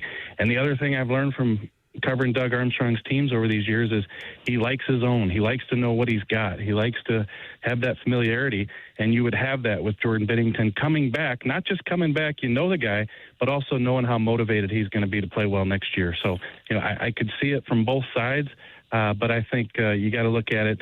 If Jordan Binnington comes to the Blues and says, look, I like what you're doing, I'd like to be a part of it, but I just got to play more, then I could see that where that might have been his last game. Well, that was going to be my other question. If they did move on from Jordan Binnington, where do they go? Is that a trade where you try to get a goalie back, or are you looking in free agency? How do you find another goalie, since you do need that tandem? Yeah, it's a great question, and I don't know that they have anybody that they'd be pointing to if Jordan Binnington did come to them, and they can say no to him wanting a trade. They don't have to say yes and do that, but they would want to have somebody in mind, and that goalie market is thin, and definitely in free agency this year it's going to be thin. As far as trades, you don't know who could be available. You're not going to turn this over to a young backup who's just getting his feet wet. So there aren't a lot of options. That's why it might point to the Blues wanting to hang on to Jordan Binnington. And at this point, it's just a little bit too early to know who they could turn to if he were not here. JR, when Jim Montgomery was on the podium, he spoke of a situation in where he addressed the team in a different light than maybe he did last year. What did you make of what he said, and how do you think that affected this group early in the season? Yeah, that was pretty eye-opening. And so the context, kind of like you gave there, was, hey, was there anything that you could have done differently, or things that you learned from this season? And Jim Montgomery took the question and said, yes, it was game 4 or 5 of the season, a tough game, tough loss. I really got after him. And I don't know that they responded well, because they took it as it was uncharacteristic of me in the way I responded, because he had not responded like that at any point last season, he said, a year ago. And so if you look at the schedule, they lost the next 7 games. So it led to a 7-game losing streak. Now, without knowing the details, we weren't in the room was it typical coach stuff where he gets on the team for not playing well? Did he go over the top? Did he say some things he shouldn't have said? We don't know because we don't have those details. I think a lot of people are hearing what Jim Montgomery said at the stage Saturday and saying, okay, so you got on the team. They didn't respond well. Like, they should just respond better. Like, what kind of situation are we talking about where the team just doesn't respond to the coach getting after him? So, it'd be nice to know exactly what happened there. But the bottom line is Jim Montgomery said that he'd learn from it and would learn to communicate with the leaders more when he's trying to get a point across. And his point this time was he didn't want to go through another October like the Blues did without him the year before. So, he learns, the players learn, maybe things will be different, but I think you got to have a hardened team that can, deal with the coach getting after him, like you said. JR, you should see my face when I hear your response to that. It smells like it stinks. Like I don't know. It looks like he's Carey smelling something. Like how do you? And I'm probably like many of the fans. How do you let whatever was said, sometimes coaches can go over the top, but this is a professional setting. I highly doubt that it went too far. How do you let that turn into a 7-game losing streak and that kind of be the thing or the catalyst that ruins your year? I don't think that that's a team that has the mental makeup to have the success. So I would assume that there need to be some shaking and moving this offseason if that leads to that. It just can't happen. And I'm with you. I sit here and believe that, okay, we don't need to know the details, but it could not have been too over the top that it led to, some, awkward situation or just where guys said, hey, I can't play for this guy. Nothing like that leads to a 7-game losing streak. I don't think Jim Montgomery had this purpose that I'm getting ready to mention when he told the media that on Saturday. Maybe a coach would be letting the cat out of the bag. Look, this is what I'm dealing with here. I got after these guys in Game 5, and they didn't respond for the next 7 games. I don't think that he was trying to put the spotlight on the players by saying that, but I think what he said and what he told us really kind of takes you in the locker room a little bit into terms of how this team, this roster, these guys are reacting. And like you, like me, probably like Anthony and Marshy, like how can you get your dauber down because the coach got after you in that situation. Right. Jeremy Rutherford joins us right now. He's our Blues insider with The Athletic here in the Fast Lane on 101 ESPN. Going back to the exit interviews and things like that, JR, compared to last year's exit interviews, what specifically felt different maybe in tone than last year? Yeah, one thing specifically, and I did throw it in the article. Last year, I felt like it was just like after that Winnipeg loss, it was abrupt. It was sudden. You could see the raw emotion on the guys' faces. They just lost. Probably hadn't even absorbed it yet. And this year, it was more like you knew for months and weeks that this had been coming. Exit interviews, no playoffs, so on and so forth. And the one thing that Doug Armstrong said, he said that the teams that I've been around in the past that were successful loved the grind. They thrived in it. They wanted you to punch them in the face so that you could turn around and punch them in the face. And he said, we didn't have that. And he said, there's 16 teams that have that and they're playing right now, which is cliche, but it's true of what we've seen from this Blues team in the past couple of years. Now, hey, did they go on a real good run after the Four Nations? They beat some good teams. He himself pointed out in that run, when there were games that they might not win, they found a way to win. And this year, those games presented themselves. San Jose, LA, they didn't win them, so they weren't ready to punch back. And I think that's what this franchise is lacking. We can sit here and talk about this player needs to be better, this player needs to be better. I did some of that with the report card today, but by and large, big picture, this franchise needs guys who the coach gets after him after Game 5 of the regular season, you're ready to run through a wall next game. You go out there and you get off to a bad start like the Blues did, you're ready to change that round. Quit talking about needing a good start and come out and get a good start. There's so many elements, layers to this, but it just all comes down to this team having a bigger backbone. JR, realistically, we've talked about it, ad nauseum about the no contract, no trade clauses in the contracts. Is there a realistic way to move on from some of these players, assuming that those are the guys that they want to move on from? Is it realistic to think that is even a possibility? I think there is. You're talking about several guys there. I mean, Blues are, like a lot of teams in the league, got a lot of no trade clauses. But when you have a Thomas, a Parayko, a Kyrou, a Parayko, Bennington, I think they're all aware of what the situation is in terms of, the Blues are evolving, the roster is evolving, they're turning it over to a younger core. So we don't need to pick a particular guy, but if you're Thomas, if you're Carey, if the team comes to you and says, hey, this is going to be a 3-year deal, it's going to take a while. In the case of Parayko, Bennington, you're 32 years old. We can find a spot for you. If you work with us on this, I think they would be more open to that than this past March when, hey, we traded you. You got 6, 12, 18 hours to decide. And then Colton Parayko says, no, I want to stay. Or Jordan Bennington might not want to be traded in the regular season, but maybe in the off season he will accept a deal. Maybe Jordan Kyrou says, hey, there's 2 teams out there that want me, I know, and I see a fit there. And yes, it's not working here in St. Louis. I'll waive my no trade. So I think there's a better chance, better percentage that these guys would waive their no trade this summer as opposed to any time in the past. JR, we've had multiple conversations about who could be the new captain for the Blues. We've had multiple conversations about this team needing a new mindset. When Jim Montgomery was asked about which individuals took over as leaders, one of the names that he mentioned was Philip Broberg. He mentioned Broberg, Thomas, Neighbors, each player having sort of a different role when it comes to leadership. But he specifically mentioned Broberg as a guy who pushes his teammates, not only during the games, but obviously in practice as well. Is he a name that you think could be floated out there as maybe a captain in the future for this team, given that he is a guy that pushes his teammates to have a better mindset? Yeah, I did catch that, and that's a guy who I think fits what we're saying with the backbone, where this year, what's one of the things that Jim Montgomery said about him? He said that he's looking forward to Connor McDavid coming to town. He's looking forward to the top guys in the league coming to town because he wants that assignment. He relishes that assignment. That's what the Blues need more of. They talked about a captain. They could pick one. They might not pick one. If Robert Thomas is still around, which you got to believe that the way he played, there is a good chance that he could still be around. And, do they give him the C? Is it Jake Neighbors? I personally think that it could be Thomas or Neighbors, assuming, again, that that Thomas is here. I could see a situation where Broberg would be part of the leadership group. And, of course, he's worn that letter here with the A. I just don't know with his personality being a little bit quiet. He might be a guy that you look at and say he's that second or third guy who's in the leadership group and behind the scenes he does a lot. He's just not the vocal spokesman for the team.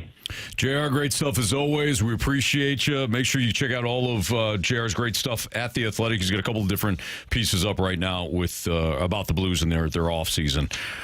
JR, appreciate you, man. Thank you. Yep, thanks, guys. All right, there you go. That's Jeremy Rutherford here. We got a lot more to go on the Blues throughout the course of the week. There's a lot to break down. There's a lot of different sounds and quotes and things like that. I know Jamie will be hot and heavy on the Blues over the next 4 days as well. So a lot more to come. Just dipping our toes into the water here with the Blues offseason. All right, it's Fast Lane on 101 ESPN. We'll do a Cardinals-Marlins entrance survey ahead of Game 1 in about, less than half hour here. 15 minutes or so? I think it's like 10 minutes. Son of a gun. We got to get to this entrance survey. Time. Everything we say, it might not matter if the game starts. We got to get it in. Next on 101 ESPN.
101 ESPN Sports Center.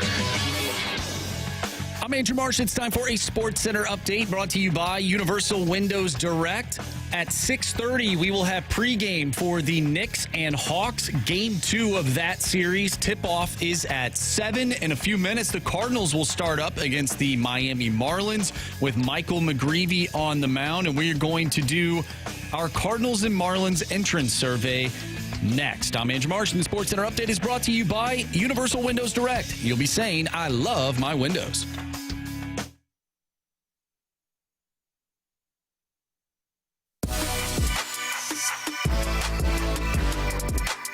All right, as Marsh has told you in the Sports Center update, we're going to do our Cardinals-Marlins entrance survey here in the Fast Lane on 101 ESPN. Let's start off with this. Based on the starting pitching matchups, do you feel good about the Cards winning the series? You got Michael McGreevy in Game 1 today versus Max Meyer, and then you've got Dustin May going tomorrow against Chris Paddock. Kyle Leahy versus Jansen Junk. Yes, Jansen Junk. Does he throw junk? Probably. Yeah. So based on these pitching matchups. By the way, that's a great baseball name. Yeah, especially if you're a pitcher, right? Yeah. Based on the pitching matchups, how do you guys feel? I don't know. I would have to see how. How do you feel about the Cardinals side of it? Let's go. Yeah. I feel comfortable with what they have. Dustin May has done better. Michael McGreevy is doing what he needs to do.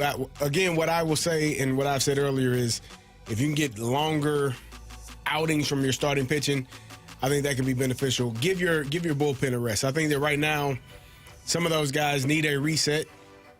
You don't want to have to rely on those guys every single night. And so if you can give them a couple of nights off, a couple of games where your starting pitching gives you 7. Give me 7. Mm-hmm. Right? And then I can only utilize, 2 guys for the 8th and 9th inning and give some of those guys an opportunity to reset. I think that would be beneficial, but I don't know that they're built for that right now. Maybe the longer we go into the season, they can give you more innings, but right now it's kind of been a struggle. So I would say I'm excited about what the Cardinals have as a whole. Jamie. Yeah. The Marlins are 3-7 in their last 10. Cardinals riding a nice winning streak of their own right now. Marlins not doing so well after a pretty good start to the season. So I think the Cardinals need to take advantage of that. When it comes to ERA for the Marlins, they're about middle of the pack right now, Major League Baseball, but they are 9th right now in all of the league in terms of walks.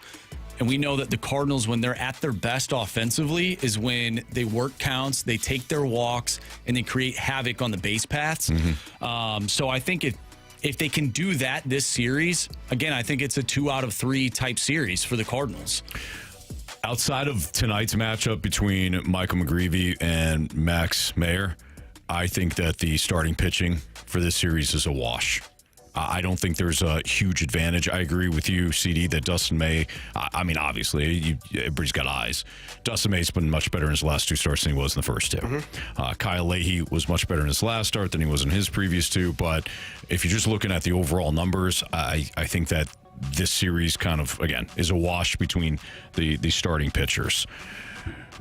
Game 1, I like McGreevy. Other than that, wash. Which of the Cardinals starting pitchers do you have under the microscope the most? Kyle Leahy. Starting pitching? So you almost feel like Dustin May. You feel confident now that Dustin May's figured something out. I'm confident in what he's figured out. And I think it's twofold for Kyle Leahy. One, what was that? Somebody jumping around at Casey. I feel like one, I lost my train of thought. Here's one reason why I say Kyle Leahy, because obviously you need more from your starting pitching. The other one, which doesn't totally fall on him, is the bullpen. And we know that he's been in the bullpen, been in the bullpen in the past. If you have someone that you trust, I know Richard Fitz ended up getting injured and he's out for the year. But if you have a minor leaguer that you feel is having some success as a starting pitcher, maybe Kyle Leahy is the guy that you slide out of that starting pitching spot and put him in the bullpen, and you can kind of fix 2 things at one time, if that makes sense. Sure. I think for me, I'm looking at tonight's starter, Michael McGreevy. 1 time so far this season, he's gone 6 innings, and I think that if he can give you some innings tonight that could really help your bullpen for this series, and we saw this past series against Houston, some arms that were used that you probably didn't need to use. So if you can give some of those guys some rest.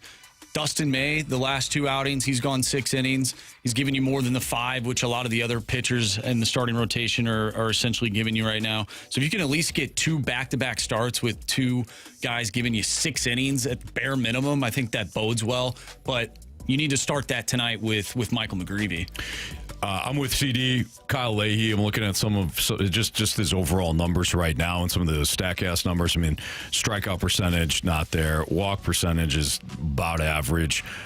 Balls getting hit hard, balls getting barreled. Like, it hasn't been good. Dustin May doesn't have great numbers either, but the fastball velo's there. He's not walking batters. There's a little bit more to like about Dustin May's profile than Kyle Leahy right now. So I think if Kyle Leahy can have another good start, again, we might be trending in the right direction. What's the biggest question that you guys have about the Cardinals heading into the series, and why is it the bullpen? Hey, well, there you go. That's the biggest question. I don't want to be negative, Nancy. I do feel like from game to game, series to series, there's one pitcher. I don't know who it's going to be, Anthony, and that's the scary part. Mm-hmm. Like, if it's one guy, like when Roycroft was blowing up, you were like, okay, we can remove this guy from having those opportunities because he wasn't, performing at the level needed to have success. Yeah. You send him down. Hopefully he gets together and gets another opportunity. But right now, I don't know who it's going to be. Like, it was JoJo, who is pretty darn reliable the last time. It's been Swanson often. It has been, it was Roycroft. It has been Brule at times. It was Soriano, who has often been very good for you. So I think that's one of the issues you run into when you have a starting rotation that won't give you the innings required. You got to rely on those guys night after night after night. And guys get tired, Anthony. Yeah. It just happens. So the bullpen is the answer. It's the only answer. Mm-hmm. It's the only right answer. So quit asking. Marsh might be different, but I'm the same way. Like, can this bullpen show any sort of even marginal improvements from what we've already seen? That's the big, and not marginal improvements from the guys that are already, the handful of guys already pitching well out of the bullpen. It's the usual suspects. But I think that's the big question. I think going into any series, outside of maybe can the offense continue to roll? I was going to ask you, do you feel like the Cardinals have kind of run into some luck as well? Like they don't face Alcantara.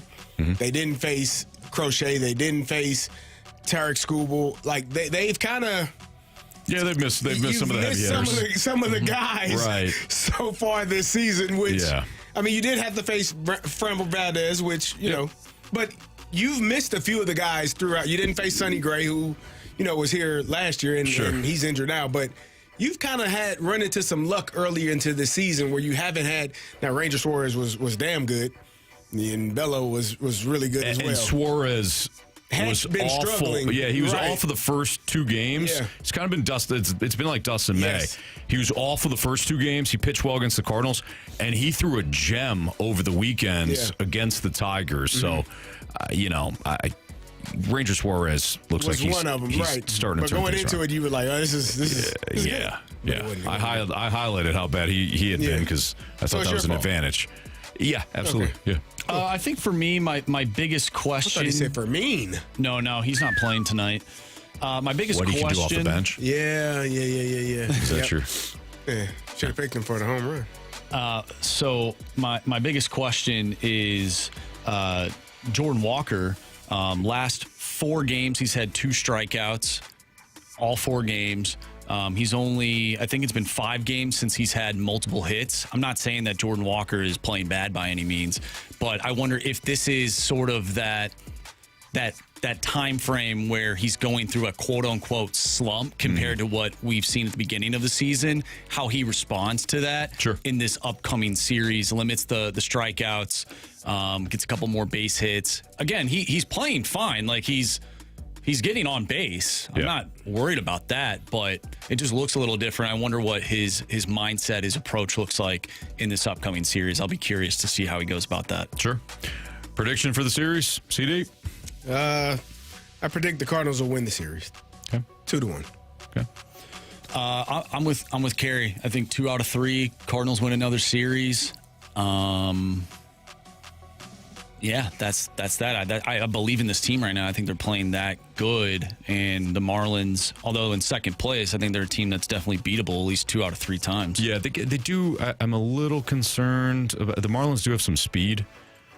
That makes me a little concerned given the catching situation, although Herrera goes tonight, so maybe it'll be fine. What does that concern you for? Because our catchers don't do well with baseball things. Okay.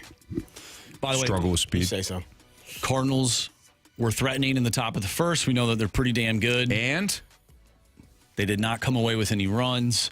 Nolan Gorman grounded out. Jordan Walker, who I just mentioned, he did strike out again. So with 2 runners on. How did second and third? Who were the runners? Herrera and Weatherholt. How did Weatherholt get on? Well, he was hit by a pitch, Anthony. Damn it. And so was Ivan Herrera. Wow. You would think I was this guy headhunting? Well, you would think I'd be looking at the Saturday game because that's exactly what happened on Saturday. Both of those players started the game off being hit by pitch. And how'd the Cardinals do that day? They won, Anthony. Yeah, exactly. So I'm picking the Cardinals. 2 out of 3. Smart man. There you go. All right. We got to get to criticisms and compliments and 3 stars of the day next.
If you missed anything from today's show, you can always download the podcast available at 101ESPN.com or via the Dobbs Tire and Auto Center's 101 ESPN mobile app. The podcast all brought to you by Shaver Door Company. Marshy, fire away. Criticisms and compliments. Presented by Bet365. With Bet365 early payout, you win even if they lose. Get paid out instantly when your team goes up big, even if they blow the lead later. Bet365. Winning is everything. From the 314, you guys did a great job staying on clock today. Thank you. Excellent. Except until now. Yeah, Go ahead. It's time for the Fast Lane's 3 Stars of the Day, presented by Circus Sports. No bet fees ever with the world's largest sports book. Now at your fingertips in Illinois and Missouri. All right, real quick here. 3rd star of the day goes out to Crowbars. Yeah. 2nd star of the day goes out to Mystique. Yeah. And our 1st star of the day goes out to Patriots Day. Yes. Well done. Hey, the TMA Dome Golf Tournament on Friday, May 15th at Oak Valley Golf Course and Resort is sold out, but you could still win a free foursome to join the morning after for a full day on the course. The Dotem is going to include breakfast from Donut Drive-In, lunch from Lee's Famous Recipe Chicken, all your Cutwater canned cocktails, and Anheuser-Busch beer and seltzers, the 100 West Dental closest to the pin competition, the Evergreen Wealth Strategies longest drive competition, and an after party with food from Texas Roadhouse. Find that chance to win a free foursome for the sold-out Dotem Golf Tournament with TMA right now at 101ESPN.com or on your 101 mobile app. Winner must be 21 or older.